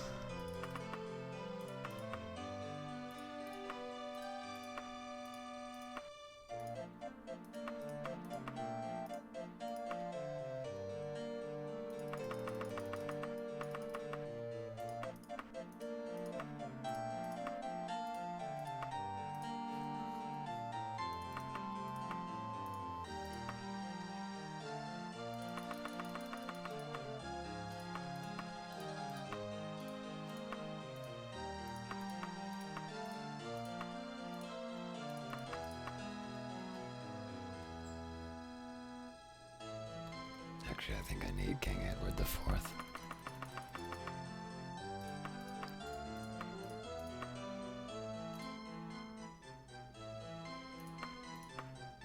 Oh, come on.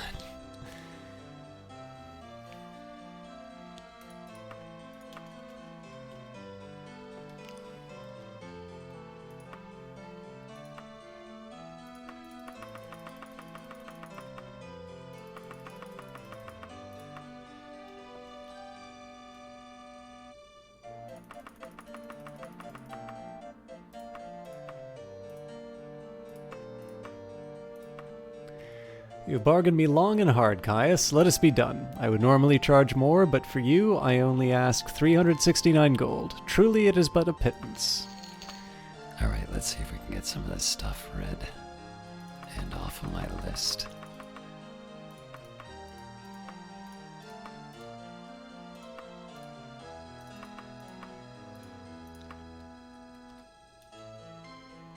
So first up,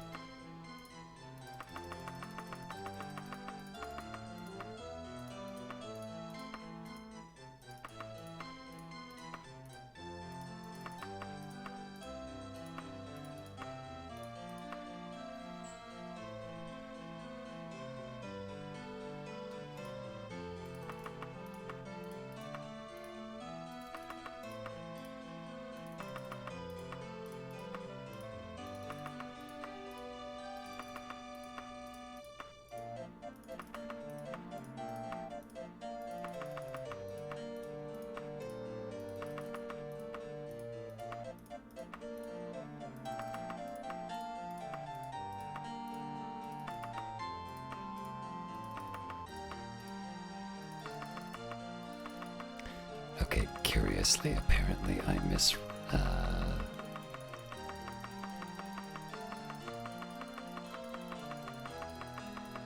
I either misdid my reading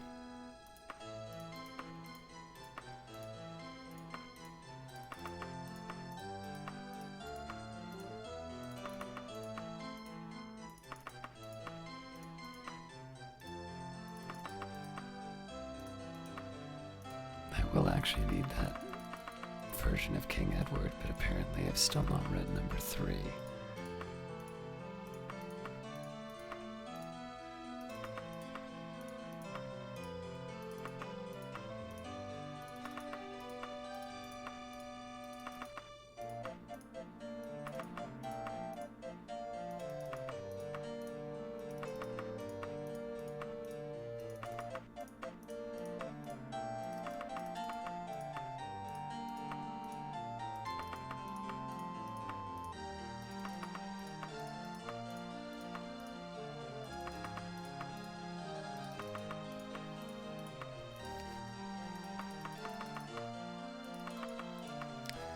I need to find a pawn shop soon.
As usual, we'll go for the training.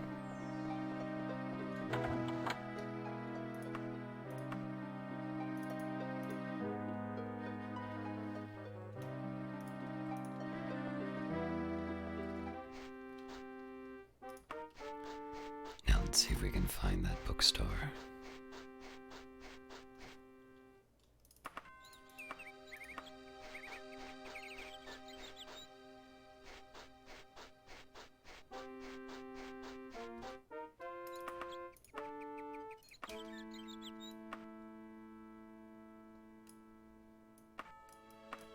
Right there.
I am no good at reading maps.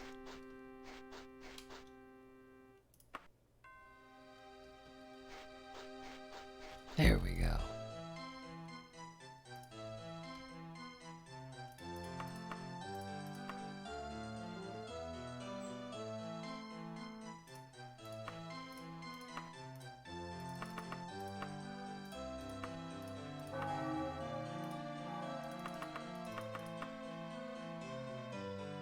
This is the only...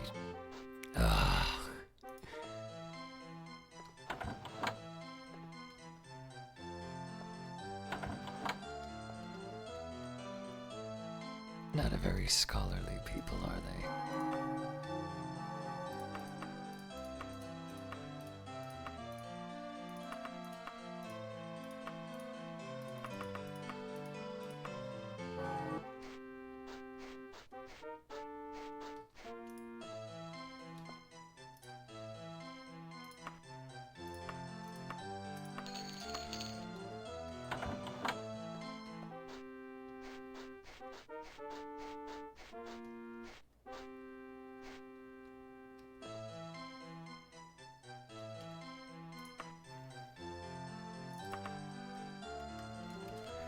No, it's gonna be hard. I'd love to buy a letter of credit, but I don't know how much actual gold I have.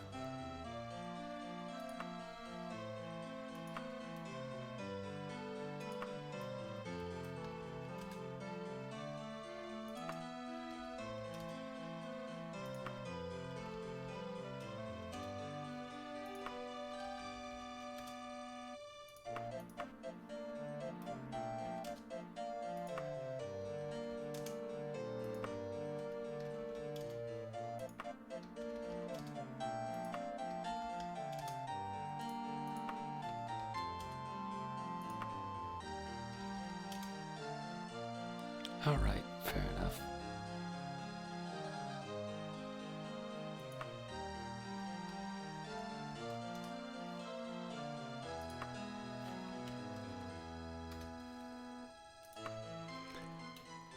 That will hopefully help me with my encumbrance.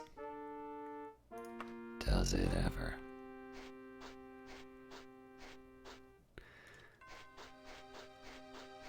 All right.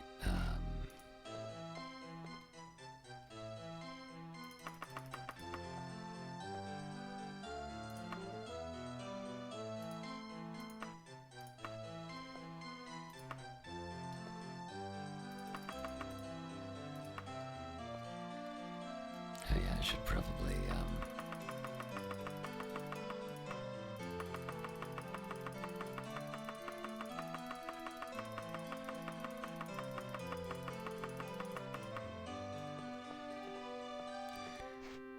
Okay, pawn shop next. Maybe a general store.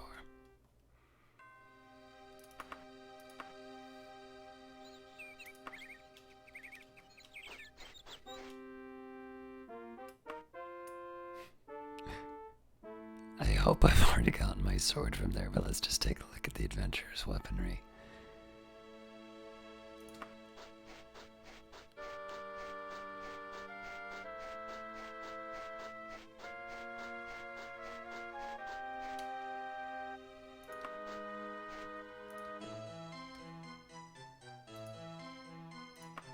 Looks like I have.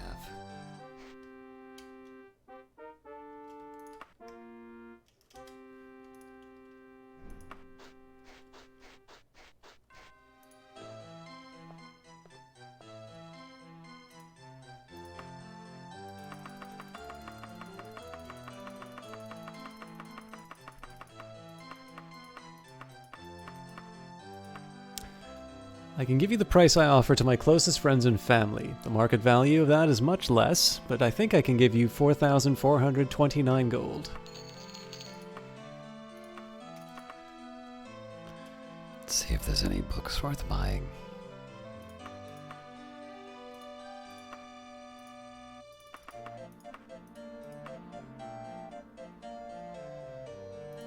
Should see if I've got part the 6 already.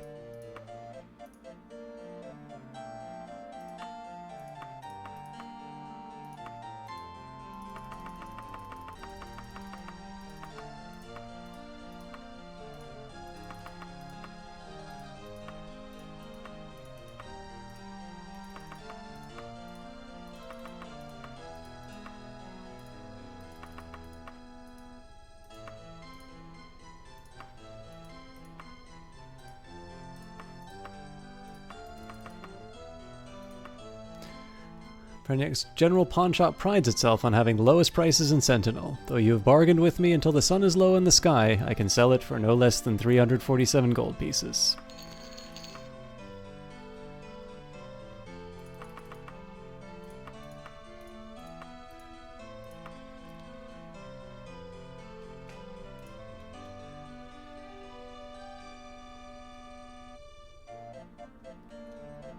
Yes, this is the one I was looking for.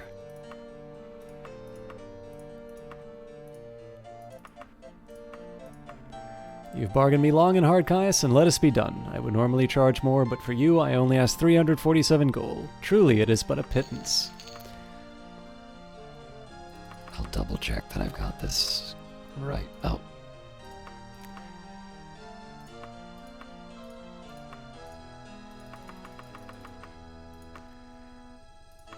Alright. So I might have got a surplus, but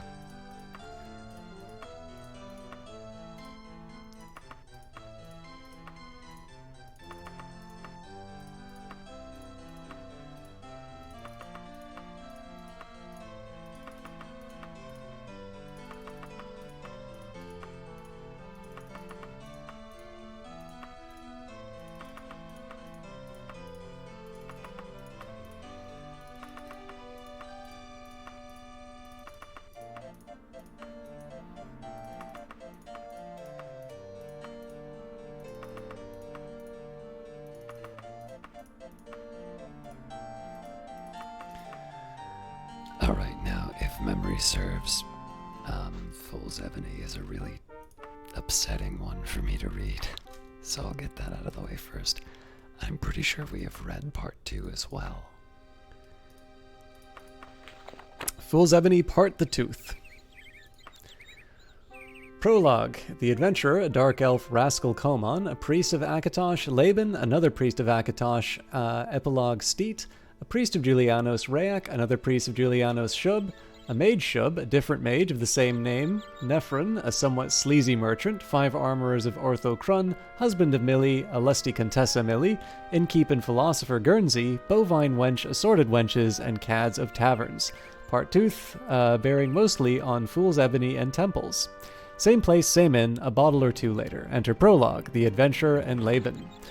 Prologue. Little has occurred so far in our comedic drama. The adventurer, the dark elf rascal, has bought drinks for the 2 priests of Akatosh. All have drunk considerably. One of the priests has rushed off in pursuit of his lamp girl. And unless I've forgotten something, or something has happened while I was paying attention to something else, that's a complete synopsis of part the 1th. Ah, here come 2 more priests. Humble prologue must depart. Enter Rayek and Steet. Rayek, evening Laban, evening stranger. My fellow priest here is Steet, and I am Rayek. We are honored to serve Julianos. What is this, anyways? Priest night out? And I thought that your temples, Akatosh and Julianos, the rest, I thought them cutthroat competitors. Yes, we have read this before, but let's just go through it. In theology and gold, if you'll forgive my bluntness, yet you 2 seem the best of friends. Come to think of it, didn't I have words with Steet earlier? You said that you were of the Temple of Stendar. Rayek, a common misconception, friend. Laban, but one that we encourage. Rayek, really, we all work together closely, move between the temples as needs dictate. Laban, exchange information. Rayek, share funds. Steet, swap our sisters. Laban kicks Steet, enter prologue. Prologue. Sorry to interrupt the merry slapstick, but I neglected to mention earlier that the Fool's Gold saga, if that is the word, contains gratuitous reference to priestly misdeeds and sexual excess. I hope that those of you of the audience of a peevish, prudish, sullen, frumpy, or grumpy demeanors are not offended.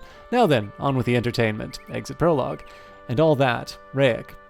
But it helps in our holy work if we are perceived as separate and competitive. Laban, mind you, there are 1 or 2 religious organizations, well, that sort of, we do not have anything to do with. Rayek, nothing at all, nothing at all. Animals, just animals. Adventure, such. I guess the adventure is dark elf, so. Such as? Laban, well, the Dark Brotherhood for one nasty bunch of thugs, and then there's the After Dark Society, aside to Rayek. This fellow seems a decent sort of chap, seems to know something about mages and Fool's Ebony. Rayek, assigned to Laban, really now, how interesting. To all, hey fellow, have another bottle. This will bless your throat. My, yes, indeed it will. Adventurer. Thanks, Rick. Don't mind a bit. Laban, but let me continue. I was explaining about the Fool's Ebony to you. Yes, Fool's Ebony.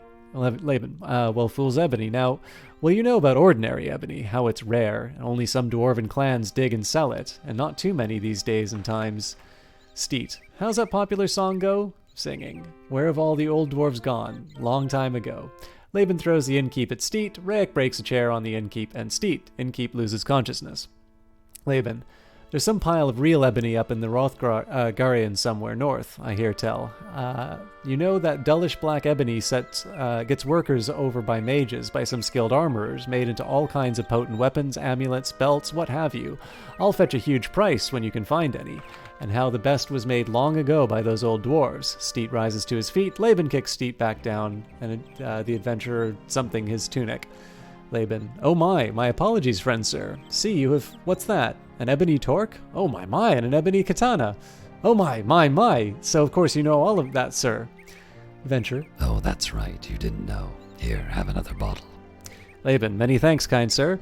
Well then, you know how every adventurer, even snotty kids, all dungeon delvers, are always looking for ebony artifacts, weapons, whatnot.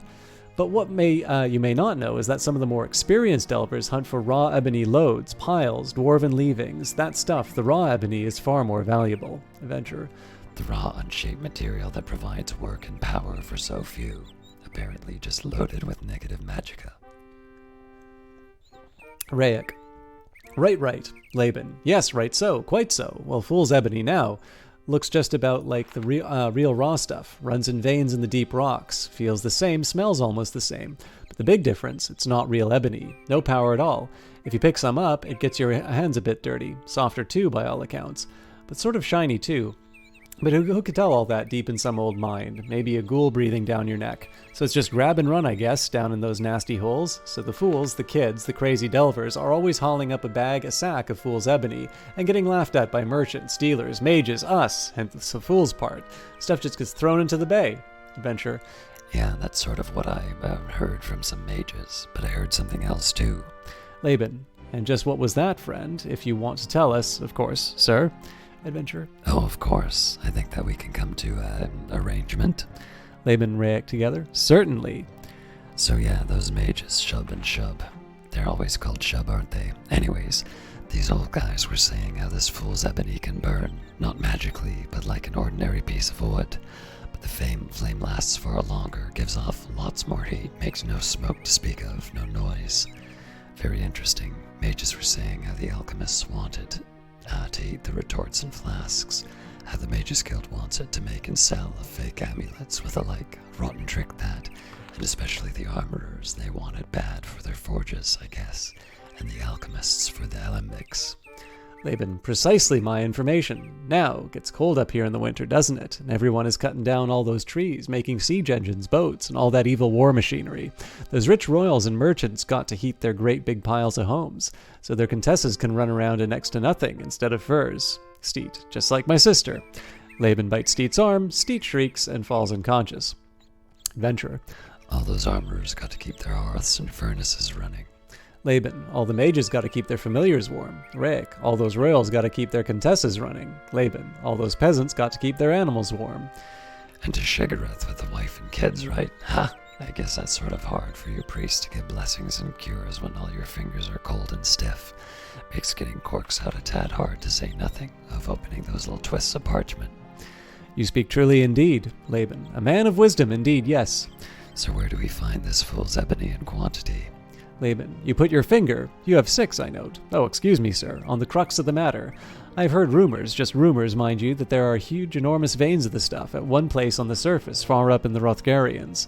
Bad place to go, but if you can get there and back, cartloads of the stuff. That's just what I overheard from those mages far up in the Rothgarians. Orcs, dragonlings, Daedra, Shigarath only knows what. Those mages seem to know the spot, though. Mages wanted someone to... You didn't talk to the mages. I mean, you haven't... Oh no, they didn't even know that I was there.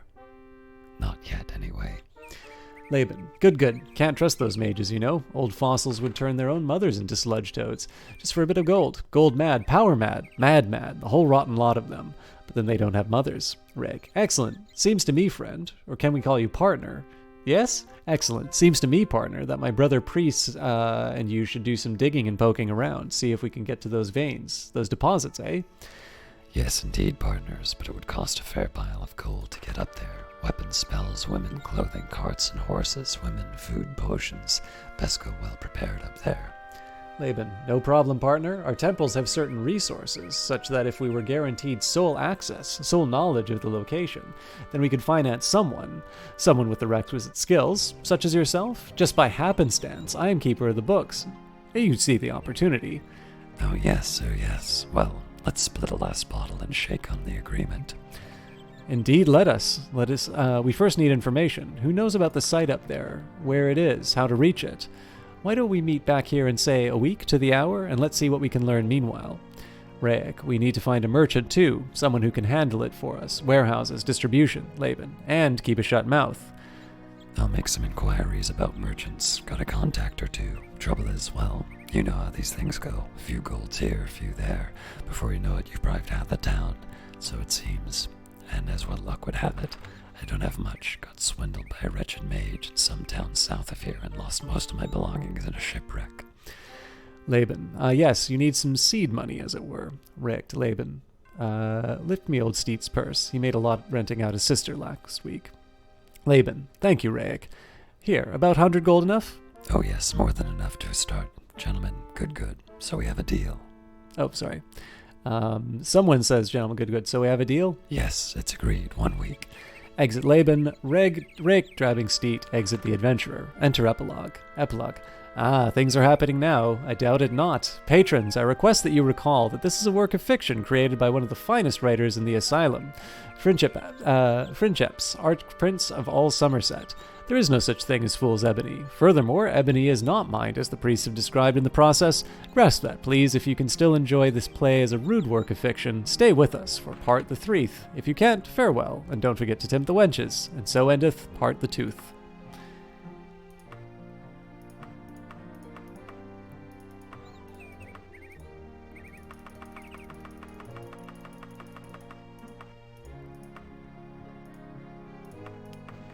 Fool's Ebony, Part the Threeth. Dramatis Personae. Prologue, the adventurer, a dark elf rascal Koman. A priest of Akatosh. Laban, another priest of Akatosh. Epilogue, Steet. a priest of Julianos, Raek, another priest of Julianos, Shub, a mage, Shub, a different mage of the same name, Nephron, a somewhat sleazy merchant, 5 armorers of Arthur Crun, husband of Millie, a lusty Contessa Millie, Enkeep and philosopher Guernsey, bovine wench, assorted wenches, and cads of the taverns, soldiers, dwarves, giants. Part the 3 in the Mages Guild, 3 days later. Enter prologue. We are now at the halfway point of our disjointed epic. If you are just arriving, you have missed little. The adventurer, our rogue dark elf, has joined with the quadripartite, that's triumvirate +1, of priests intent on discovering the burning metal called Fool's Ebony and becoming wealthy. The priests have given our hero some gold for bribing merchants, but only people who know where the Fool's Ebony is, the only people who know where the Fool's Ebony is are the mages of the Mages Guild. As the epilogue pointed out at the end of Part the Tooth, there is no such thing as Fool's Ebony, and real ebony is not mined. Something our playwright apparently did not research. Well, accept it as high fantasy, if you will, or whatever. Hark, there comes our hero now. Imagine the miasma, if that's the word I want, of magical elixirs, bubbling cauldrons, hovering balls of sparkling whatnot. And now the prologue must depart. Enter the adventurer and Shub. Oh, anyone around? Over here, young man, in the corner. Morning. Do I call you Shub? Oh yes, Shub is my name. Shub it is. How on Tamriel did you know? Can we have some privacy? I have a somewhat delicate matter to discuss. No need for privacy here. We mages do not hide anything. Fool's Ebony. Quick, through this door. Turn right. Turn left. Just let me throw a privacy spell around us. Loud zap sounds. Enter Shub. Good. Now, sir, on my way, meet my fellow mage Shub. You mentioned Fool's Ebony. Well, I fancy myself a bit of an expert in ebony. Had quite a bit come and go through my hands in my time. We notice you have an ebony amulet, an ebony katana, of lightning no less, and an ebony belt. Hands off the toys, gentlemen, please. Forgive us, but we so appreciate such fine items. Collect them too. Well, just the other day, by chance, of course, I happened to hear 2 priests of the Temple of Stendar, I think it was. They were a bit high in their cups, I think, a bit loud, and never noticed me skulking. Standing there. They were going on about this Fool's Ebony, stuff like the real thing, only no magicka at all, none. It burns like wood, only longer, hotter, no smoke, even heat. Yes, we've heard similar rumors. See a bit of that stuff. Lumps from a sack or two that some crazed delver dragged up. That sort of thing. Right, Shub? Oh yes, right, that sort of thing. Right. Aside, I must remember to keep that secret, whatever it is. Well, these fool priests claim to talk as if they knew the location for lots. Piles of the stuff somewhere up in the Rothgarians. Shub and Shub together. Where? Who? What did they say? How? When? Where? You didn't let them know where you were listening, did you? Of course not. Would you take me for a priest lover? Calm yourself, my lord. That's better. Just don't go fiddling with that katana so much. It makes us nervous. Very nervous, very. Here, sit down. There. Want some mulled wine? No? Oh, we'll just have to finish it myself. So they seem to know this location. Aside. This means we have to act fast, quickly, speedily, and with great rapidity. Oh yes, they were talking like they were going to get a load in a few weeks or so. Oh my, dear me, oh. Now then, it seems that you know a fair amount about this Fool's Ebony, and you realize the potential. Just think, big warm fires and all our study rooms, Shub and Shub together. Selling it to the palace, selling it to those stupid alchemists. The Armorers Guild would be good for a lot. Keep our familiars nice and warm. And our posteriors. Just think how Daedra seducers love a nice warm fire, giving smoldering lumps to the peasants to warm their hovels with, in return for some gold, of course. Just think of all that gold. Trouble is, son, we would like to get that stuff by the cartload, bring it down here. Have some trustworthy merchant, put a spell on him. Have some merchant act as some sort of middleman for us. But what's the delay, gentlemen? You seem like an honest fellow. We'll tell you. Mind you, if you let a word out of this, and there'll be a fire, Daedra, in your bed. But no threats between gentlemen, right? Very well. I shall be the very soul of discretion. You see, we know where the stuff is, cartloads and cartloads of it. But we can't get there and back. We're not the outdoorsy types. Far safer here in town. Much warmer, too. Think of all the supplies we would have to take. All those nasty things out there. Did you know that seducers won't come in the wilderness? We'd have to hire guards to keep those awful priests away. And the strain of dealing with all those coarse types. The merchants, the armorers, the royals. I think I comprehend. You want some experienced explorer hero type. Someone used to the wilderness to go get it for you and set up a supply line and so on. Exactly. And find us a nice usable merchant, someone that we can control. with a big warehouse, delivery service, that kind of thing. Well, gentlemen, let me volunteer my services. I have always admired you mage gentlemen. So clever, so sharp. No fooling you in anything, is there? No fooling us. Enter prologue. This, ladies and gentlemen, is irony. Exit prologue. Tell you what, I can probably arrange a suitable merchant for you. Take some gold through.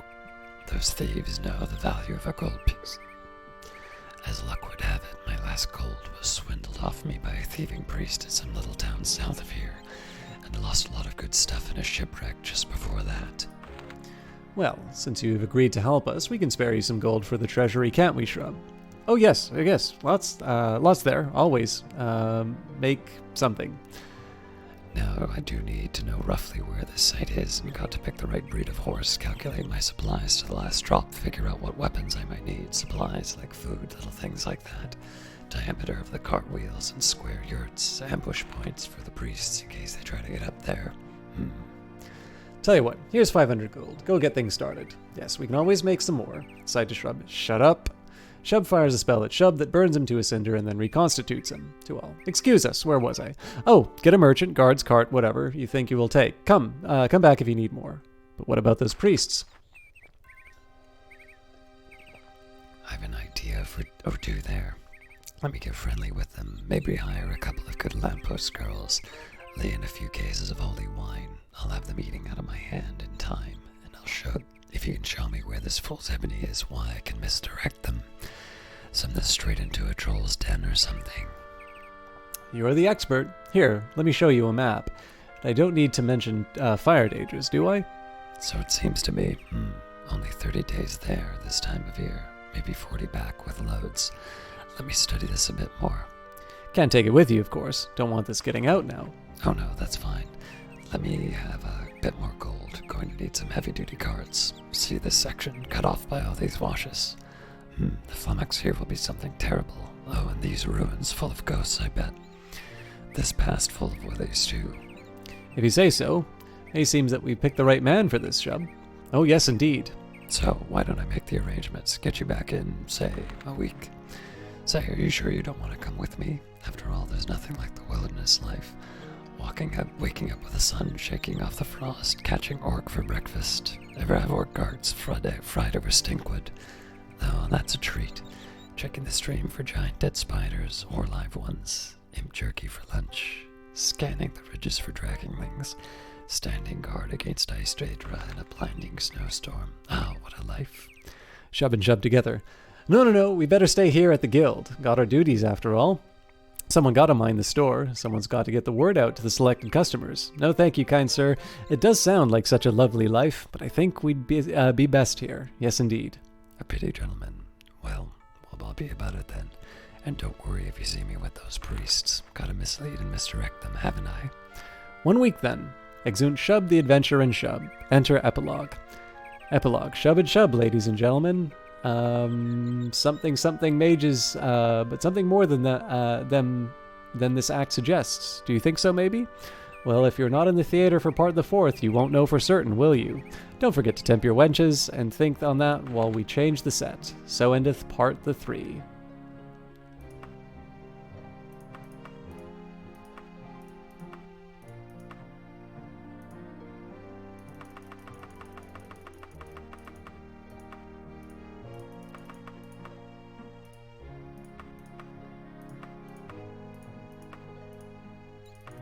I just want to see if there's any more Fool's Ebony below. Oh, so we have the whole play.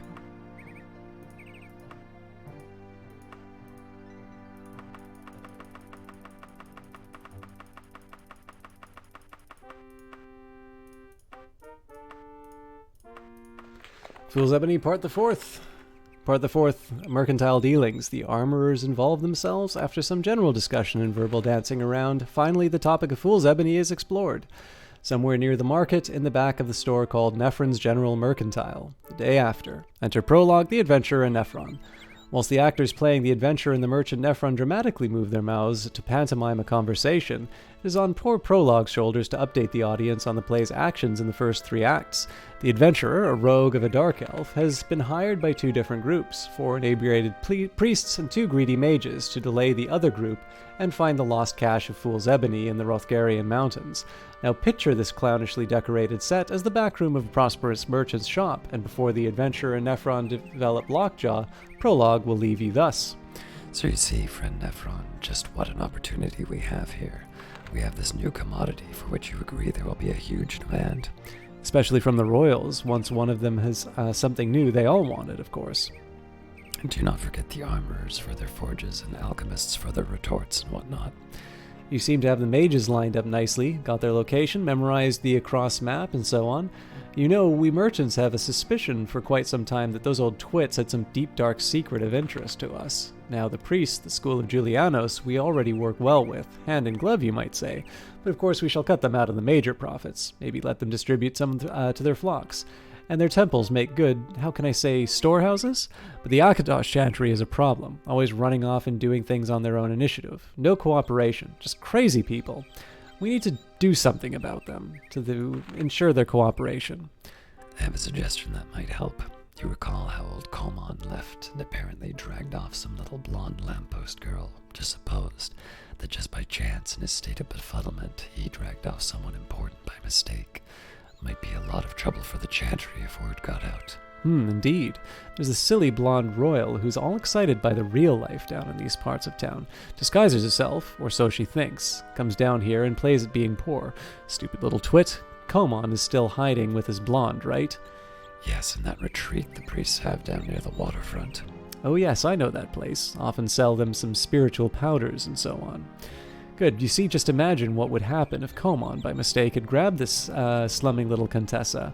The Akatosh chantry would have no end of trouble from the palace if something nasty happened to her. And then we can move in, offer to help the chantry during their hard times. Yes. Leave it to me, and I shall contact a few of my business associates, as it were, and make some arrangements. And I'll keep up chattering with the priests and get support for our little business venture. Right, I should introduce you to some of the more senior members of our brotherhood. Excuse me, guild. Let me contact you in a few days when everything is all set. You have, you here every evening? Yes, not particularly safe outside after dark these days. I see. We'll have to arrange some protection for you. Well, in a few days then. Exit Nephron inconspicuously. Enter 5 armorers. Armorers and the adventurer fight. The adventurer falls. The armorers tie the adventurer up and then wake him up. Okay, fellow, let's not sprig and foot around. We know about this Fool's Ebony thing, and about the mages, something the mages apparently discovered the location, and we have been watching you dance around it with the priests, the mages, the merchants, just about everyone with 2 feet. And you know, and how you were really working with Nephron. And how you're double-crossing the priests and mages. You and Nephron are really doing a good job on the Akatosh chantry, we must admit. But now we want the Fool's Ebony supply. We need it to increase our production, our quality, and our prices. We can work with Nephron and his gang. We need warehouses and distribution anyway. We could torture it out of you. We could let the priests know about your plans, and they would throw you into the After Dark Society in a flash. We could let the mages know, and they would send you to oblivion for a very, very long time. We would rather if you joined our guild. We cannot afford to leave Daggerfall for some hairy wilderness trip. Too much demand these days for our services. But we can send a group of apprentices along to keep you company. Our apprentices usually test all our products, and they'll just be itching to test out something there. Gentlemen, please. I was really going to give the whole deal to you once I had gotten gold from everyone else. Armorer 5 slaps the adventurer with a hot poker. Oh, well, I thought of it. Sure, and I'm a nymph. Yes, you're very persuasive. I would welcome an escort or guard of such tough gentlemen. Be very handy out there. Good. I thought you'd see it our way. Some of our other members are presently having a little chat with Nephron. We can handle him, and from now on, 2 of our bigger apprentices will always be close at hand. Protection, of course. This town can be quite dangerous at night. So continue on with your arrangements. Work with Nephron. You can always leave word about your departure date with any weapons shop, and about any problems you may have. Certainly, gentlemen. Yes, you are indeed very persuasive. I shall keep you 2 up to date. And thanks for the protection. Enter Ortho, the very large apprentice. The adventurer is untied. Exeunt the 5 armorers. Hello, who are you? Me am Ortho. My protection? Me am Ortho. You look very familiar to me for some reason. Have you ever been to Morrowind? Me am Ortho. Fine then. My old man used to say the very worst thing that can happen to a fellow is an evening spent in the company of an earnest politician. This, I think, is a close second. Exeunt the adventurer and Ortho. Enter Epilogue. Our play has 6 parts, and we've just finished the 4th. It's interesting. I think that the lusty Contessa has not made an appearance yet. You don't suppose our playwright forgot that he put her in the dramatis persona, do you? Well, you'll only know if you come back for the Fool's Ebony part the 5th. And if your neighbor decides not to return, don't tell him what happened. We actors have to make a living too, you know. Don't forget to tempt your wenches while we change the scene. Exit Epilogue. So endeth part the 4th.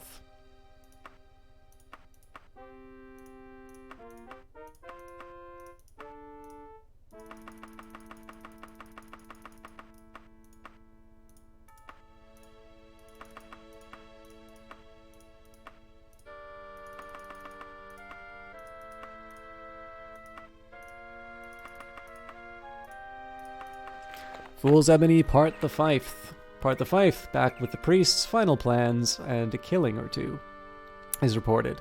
Near the middle of the month, in Frostfall, the Inn of the Pink Nymph. Enter Prologue, the Adventurer, Ortho, Nephron, the 5 Armorers, and Prologue.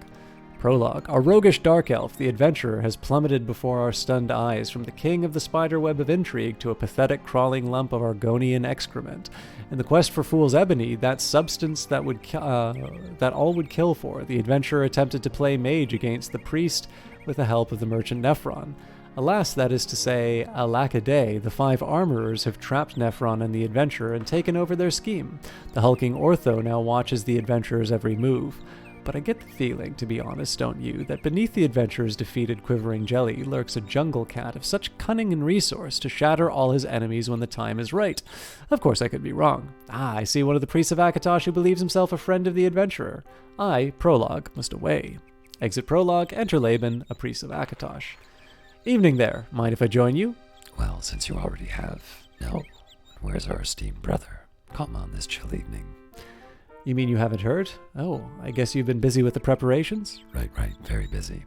Then let me tell you. Oh, what bad business. What trouble. Oh dear. Well, you doubtless recall that poor Komon has this problem of overwork, of course. Oh yes, you fellows do work exceedingly hard, it seems to me. Well, recall how Komon left somewhat erratically, as it were, and made off with that young blonde under the lamppost outside? Well, in a state of confusion, he grabbed the wrong blondie. Oh my, indeed, the wrong one. They all look pretty much the same to me, but of course I do not look too hard. Laban. Oh my. Well, to cut the short tale to the bone, old Komon grabbed a Contessa who had thought to disguise herself. Oh dear. Well, did you get away? Did they catch Komon? What happened? Well, old Komon, tipsy as he was, quick as spit in a gale, eluded all pursuit, took the lady to a small private retreat house that we have. Oh dear me. Well, the city guards, palace guards, and half a dozen royals all caught up with Komon 3 days later. One day too late for the poor Contessa. I hear that they had a hard time locating all the bits and pieces.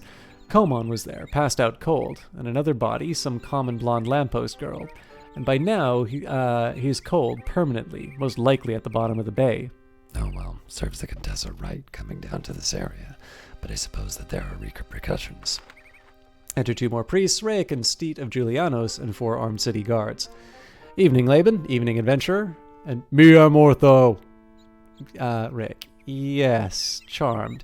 And Laban, you indeed have my sympathies. If there's anything that we can do to help, our Temple of Julianos, that is... But really, you should have kept Komon on a tighter leash, or preferably a noose. Hello, Raic, and to you, Steet. How's your sister?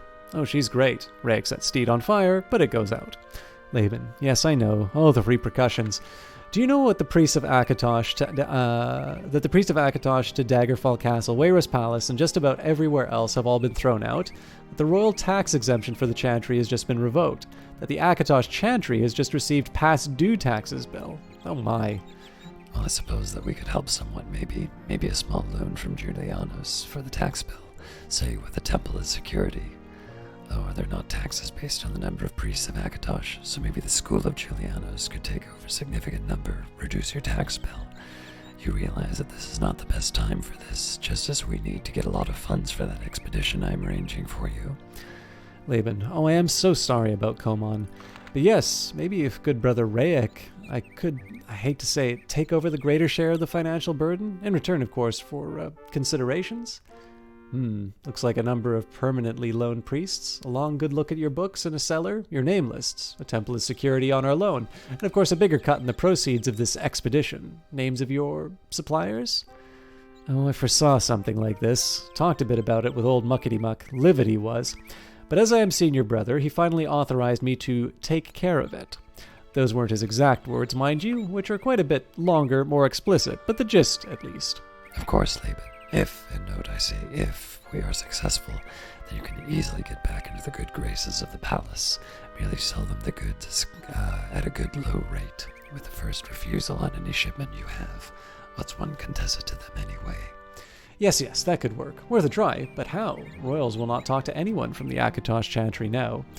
Leave that to me. I can make approaches to certain ones, yes. I can probably persuade them to let up on the Chantry in return for future favors. Oh, how can I thank you? Well, I may need a fair amount of gold to finish setting up my little trip. Maybe 10,000. Special horses, reinforced courtiers, guards, the list goes on.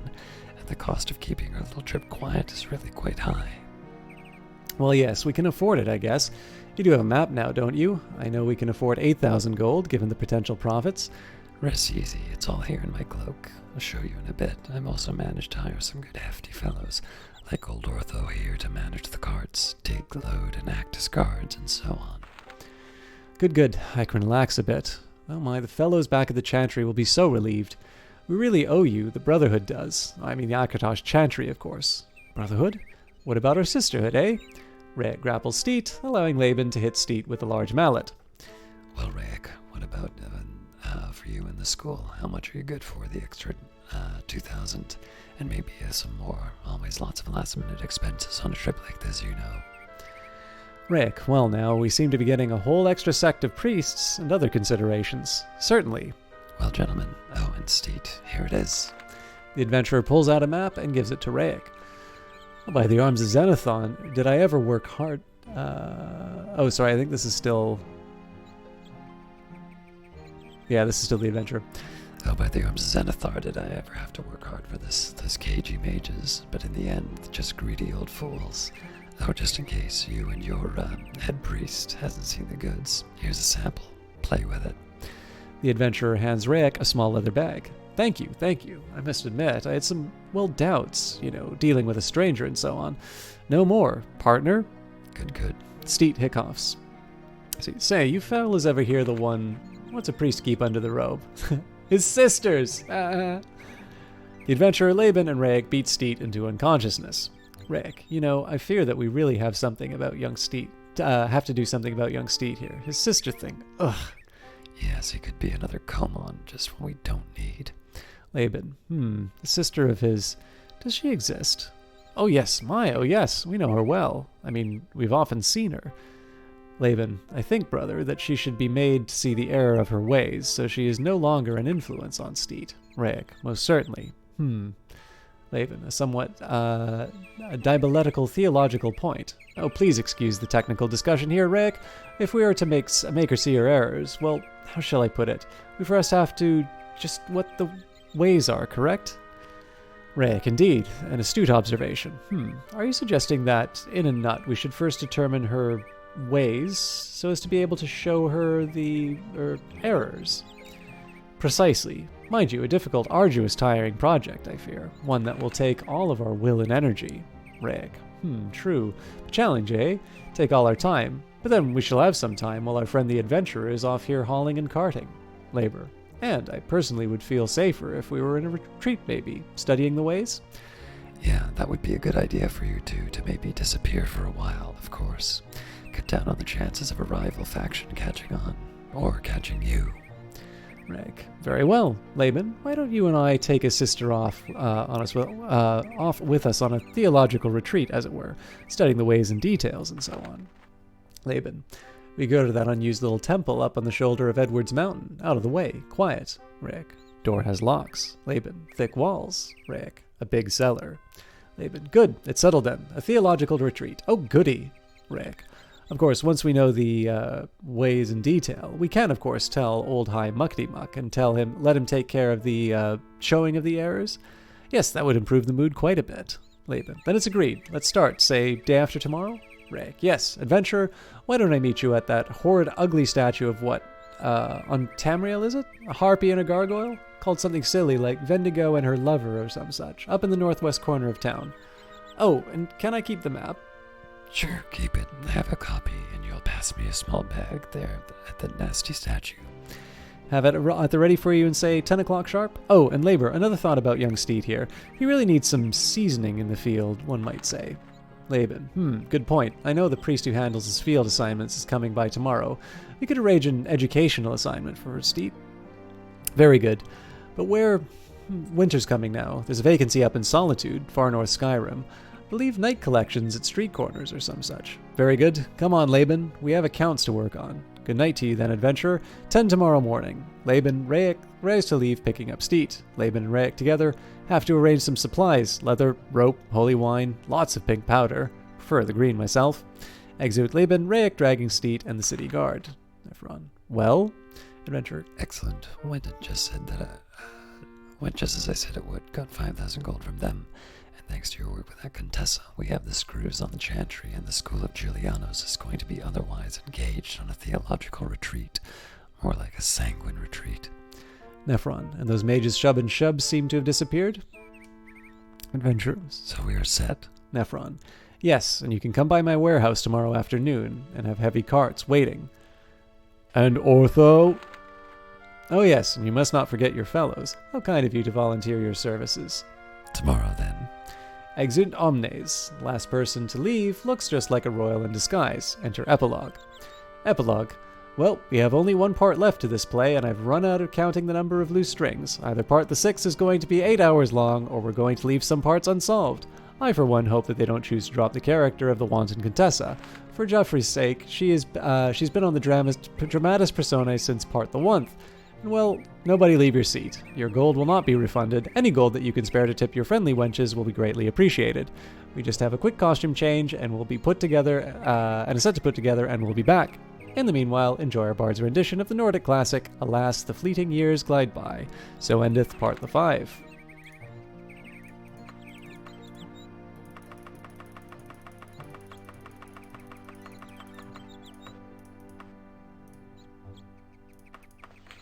Fool's Ebony, part the 6th. Dramatis Personae. Prologue, the adventurer, a dark elf rascal. Komon, a priest of Akatosh. Laban, another priest of Akatosh. Epilogue, Steet, a priest of Julianos. Rayek, another priest of Julianos. Shub, a mage. Shub, a different mage of the same name. Nephron, a somewhat sleazy merchant. 5 armorers. Ortho Krun, husband of Millie. A lusty Contessa Millie. Innkeep and philosopher Guernsey. Bovine wench, assorted wenches, and cads of the taverns. Soldiers, dwarves, giants. Daggerfall and environs in the doldrum of the Third Era. Scene 1 in the Adventurer's Suite at the Dead Daedra Inn. Enter Prologue, the adventurer, and Ortho. Ortho climbs into bed. Prologue. Thank you for allowing us the time to change the meager set, while our bard sang that old favorite, Hail and Farewell. Now then, imagine, if you will, the luxuriant and languorous suite of the dark elven rogue, the adventurer at the Dead Daedra Inn. The time is shortly after the last scene, in which, if you've forgotten, ended with our hero and his partner in crime Nephron making some arrangements to swindle the mages, priests, and armorers. All are interested in getting their hands on a load of Fool's Ebony, a miraculous burning mineral, and the priests and mages each consider the adventurer their ally. The armorers know better, and have assigned one of their apprentices, Ortho, to watch the adventurer's movements. Now, as Ortho slumbers, the adventurer has his first moments of peace and daze. I should mention that in the interest of common decency, this scene has been abbreviated from the original by order of the Guild of Playwrights, Actors, and Dramatists. It now contains little material of relevance. A full copy may be obtained from the playwright after the show for a mere 50 gold pieces copying fee. Now, time for the poor prologue to shuffle away. Exit prologue, the adventurer begins to get undressed. Tap tap at the door, adventurer jumps startled. Snore from Ortho. Who's there? I'm coming. Opens door carefully. Enter Contessa. Well, come in, please.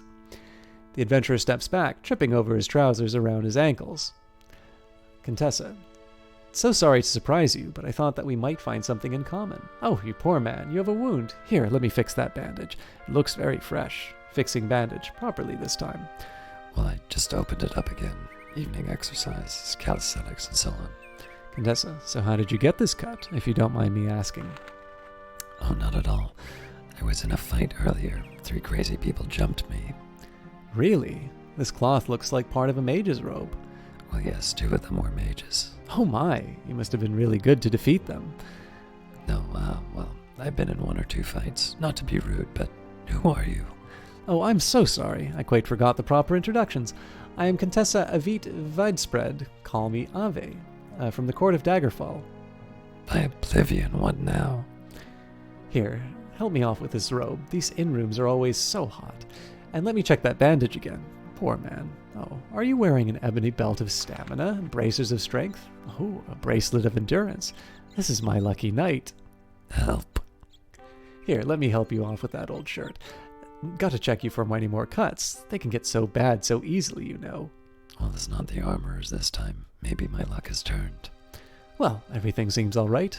Very all right, in fact. Well, Ave, tell me about yourself. If you want, just for a bit. Here, have some wine. Enter prologue.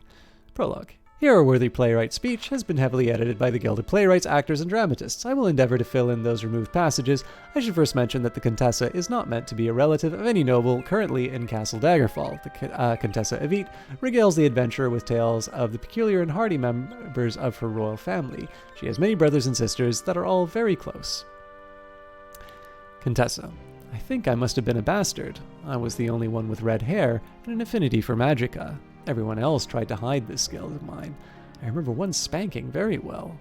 Prologue. The Contessa relates further differences between her siblings. Contessa. While my sisters were learning to curtsy in 10 different modes and my brothers were learning flower arranging, I used to sneak off in the woods or town. I soon learned how to get what I wanted from just about anyone. Just for example, there was this merchant who had 3 sons. Prologue. The Contessa goes into some detail about her training. Contessa. I became quite good at the School of Illusion. You never noticed me downstairs, did you? I also learned how to use some weapons. Let me tell you how I learned hand-to-hand. Prologue. The Contessa relates an amusing anecdote and then continues. And on bad days, I used to dig in my father's library. He had a marvelous collection of old texts. I was fascinated by Old Dwarvish, managed to learn it quite well, I think. Of course, no one has ever seen or spoken to one in years and years, so it's probably perfectly useless knowledge. But I've always had an interest in collecting new knowledge. At the Mages Guild, they taught me an old High Elven tradition. You spread potion all over your body. Prologue. The Contessa relates her current state of boredom. The life up at the palace bores me so. My sisters, Prologue, Contessa's sisters, are entertaining some visitors. And my brothers are now studying advanced floral theory, so I come down here to do a little business. I keep all my relations supplied with their favorite vices, so I can blackmail the whole rotten lot. But isn't it dangerous down there? I did not hear that some young Contessa got killed recently. That little twit was my cousin, and as far as I'm concerned, she got what she deserved. She thought she could just borrow a maid's dress, muss up her hair, and pass for a commoner. She was spotted the first minute that she left the palace gates. I can use illusion, craft guile, and carry weaponry. By the way, that was a neat scheme you and Neff cooked up. Well, let's change the subject, can't we? Just what do you mean, carry? I can't see anything like a weapon, I mean. Here, let me show you. Oh my, those are nice knives. And there's more. Oh. But we don't need these silly, nasty weapons now, do we? My, now those are what I call weapons. Oh yes, heavy duty, high-class ones too, my. I think it's time that we put that Ebony to the test, to say nothing of your mage's staff.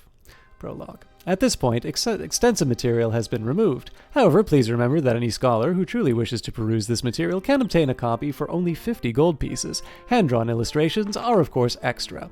The Contessa, after a bit of fun, volunteers to be part of the adventurer's party to find the fool's ebony lode. I know, it didn't make much sense in the original draft either, but if you want to know the truth... the original draft either, if you want to know the truth. Exit prologue. Sure you want to help out there in the wilds? Oh yes, I'm so bored here. Well, not right here and now, but generally, and I can really be of assistance. I'm pretty good with wood survival, knife work, hand to hand.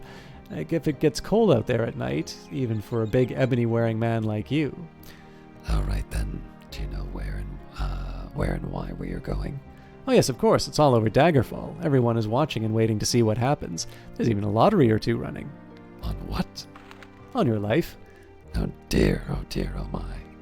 Look, don't worry. I know all about the double dealings with the mages, the priests, the merchants, those crude armorers, and I intend that we will come out on top. I love being on top. Well, with the goods and profits, I'll have yet another vice to sell my stupid relatives in their boring palaces. But wouldn't be us two against hordes? Oh no, most everyone is waiting here in town to see what and who comes back, and I will have a surprise arranged for our escorts, Ortho included, out in the wilderness. They can be dealt with easily. Ortho snores. Tell me more. Certainly, but first, let's see how many uses you have left in that ebony. Your mage's staff is in good shape. Enter prologue. Exactly. Sorry to interrupt again, but we're going to have to stop this scene right here. After a frenzied night comes the placid dawn, tripping onto the sky like a budding rose, and then another day doth dawn, and then another. 10 dawns and 10 frenzied nights pass as our wily adventurer, the wanton Contessa, the clever and naughty Nephron, the loutish Ortho, and the assemblage of randy armorers and backsliding maidens take to the road. Imagine now that we are in the wily wilderness of High Rock near the Rothgarian Mountains. Scene 2, enter Nephron and assorted lads and lasses. Exit prologue. I do so love a bucolic frolic. It's getting pretty wild now. I guess the dangerous part is coming up tomorrow. Yes, one last stop tonight and that old inn up there. Minnie's Inn. Minnie's Inn. Oh, those two old scholars who gave it all up came to run the inn out here. They must get all of 2 customers in a year. I think they like the solitude. It gives them time to study. They know about the old dwarvish stuff. Get them started on that and they'll wear your ears out. When does your surprise happen? I probably should know. Don't fret, dear. At the inn tonight, just sit back and enjoy the show. Entered prologue. Time passes. The carts roll. Things happen in the backs of carts, and there are strange furtive movements unnoticed by all on the high ridges around. When next we see our players, they are at Minnie's Inn, home of Minnie and Krun the philosopher innkeeps. Imagine, if you will, the rather dusty dining room of Minnie's Inn. Enter Minnie, Krun, and Guernsey. Exit prologue. Guernsey goes to Ortho's table with more ale for him. She sits down suddenly. She stares into Ortho's eyes. Ortho stares into hers. Mouths drop open. Krun? Yes, Minnie?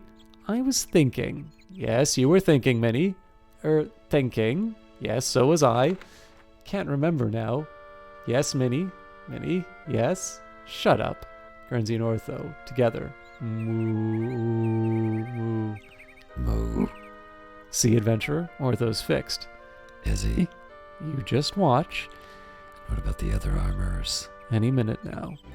Ortho and serving girl arise, approach adventurer's table. The floor shakes. Ortho. This Guernsey. Ortho love Guernsey. Oh. Guernsey love Ortho. Moo. We go marry, we is. Adventurer.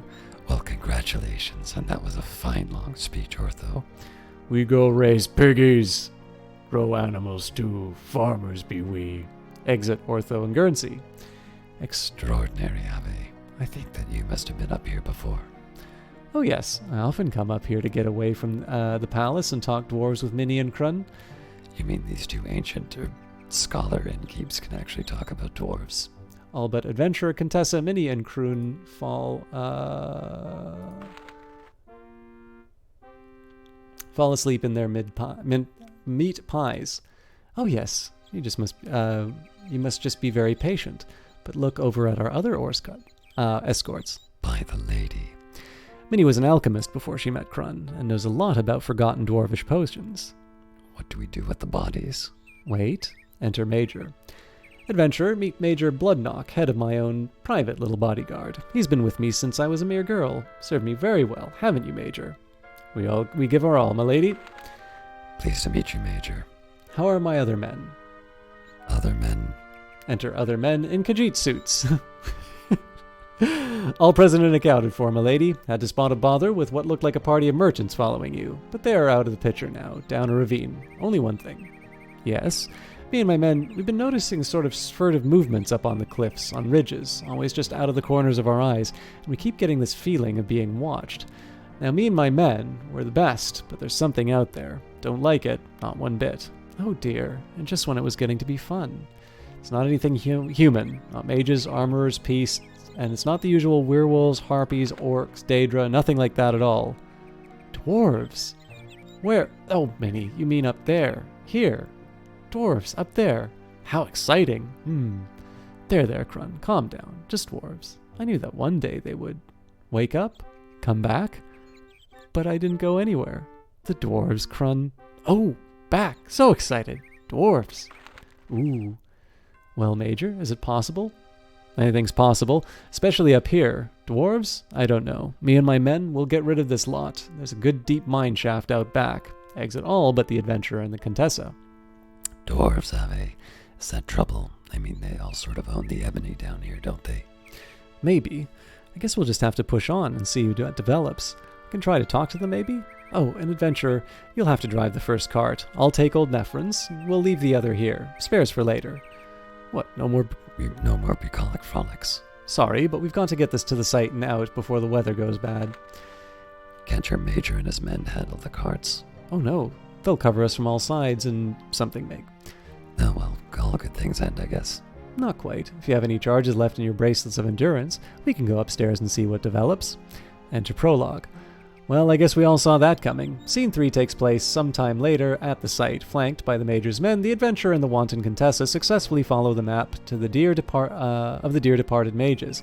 Imagine great veins of glistening ebony-esque material piercing the surface of the ground, and a nice warm fire of fool's ebony where the adventurer and the Contessa sprawl.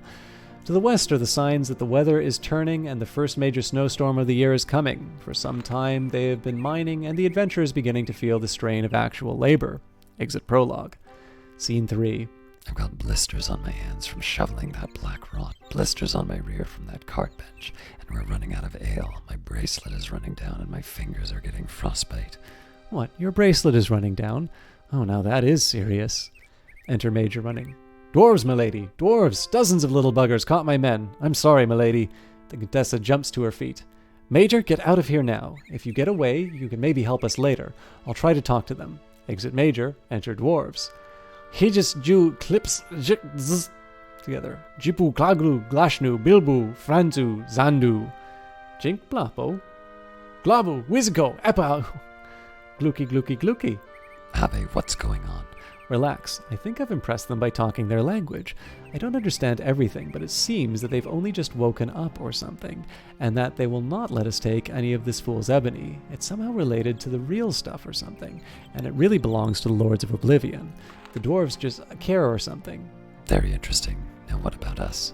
I made a deal with them, the only way I could see. I told them about Minnie and Crun, and how the two old ones know a lot of dwarven tales and legends. The dwarf tells me that having just woken up or something, they want 3 things: ale, women, and us to leave the fool's ebony alone.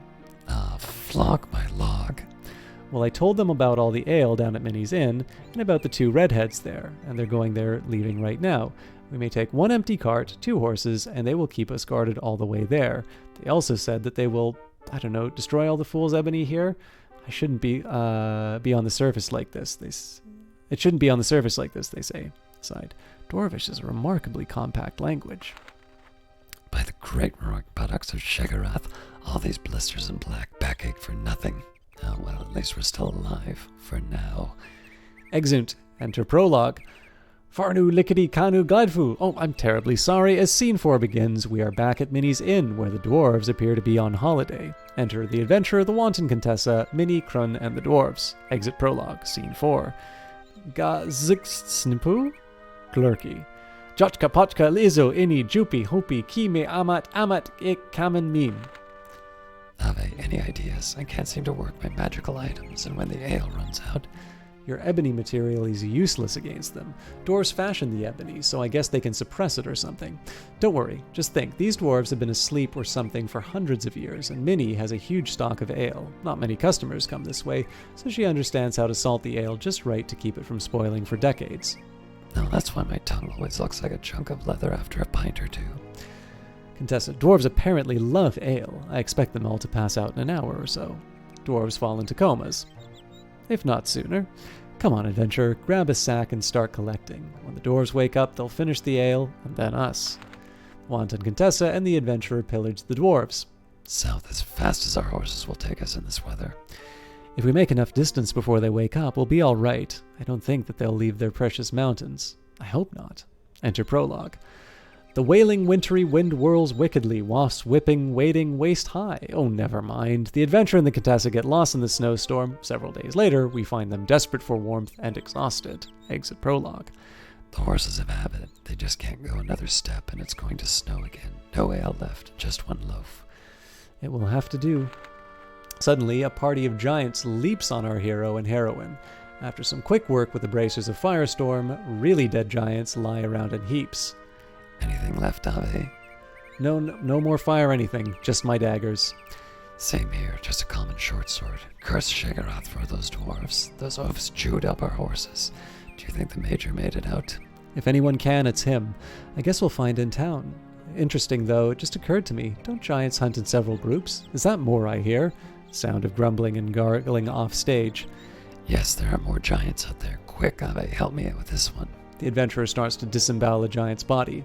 What on Tamriel are you doing? This is not the time for studying anatomy. Don't argue, climb inside. Poppy dashing baldercock, inside that smelly dead giant. My dear adventurer, I'm a lady. It's our only hope. The giant smell will hide our scent, and live giants never touch dead ones. Quick. The adventurer and the Contessa jump inside the steaming giant's body. Here, help me get the skin shut, and try not to throw up. Don't make a sound. Enter prologue. A few hours pass. Exit prologue. The adventurer and the wanton Contessa poke their heads out of the giant's belly. They've all left, but it's snowing hard. Definitely getting real cold. We'd better stay here. It is indeed warm.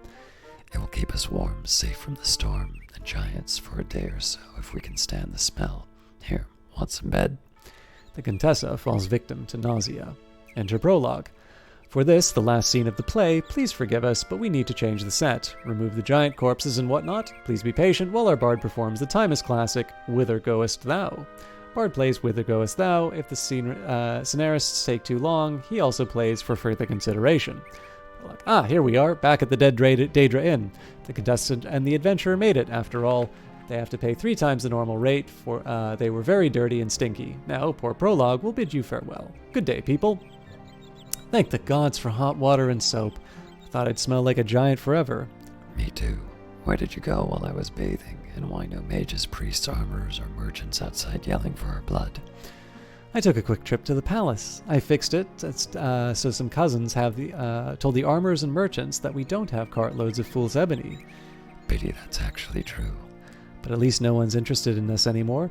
Seems that the priests turned up dead in some old temple on Edward's Mountain. They were found with some girl, all dead from bad green powder or something, and some old mages named Shub have gone missing. Now then, what did you stuff in those sacks that's so important? Here, dump them out and take a look. By the gods, just look at that. Yes, those dwarves were just loaded with ebony. Look, rings, torques, bracers, belts, helms, all solid old ebony. And this stuff feels loaded with magicka.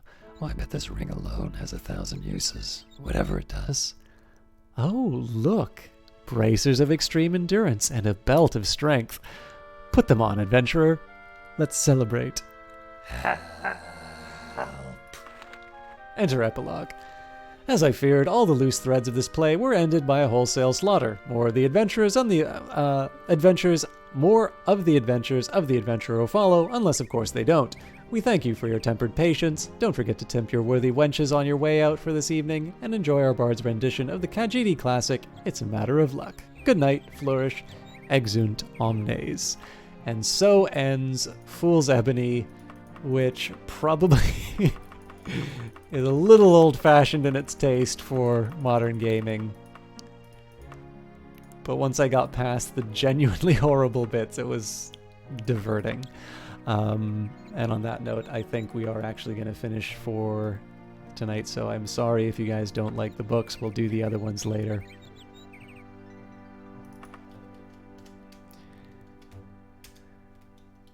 And after we take care of the King Edward stories, we will pursue work at Sentinel and then try and advance the main plot.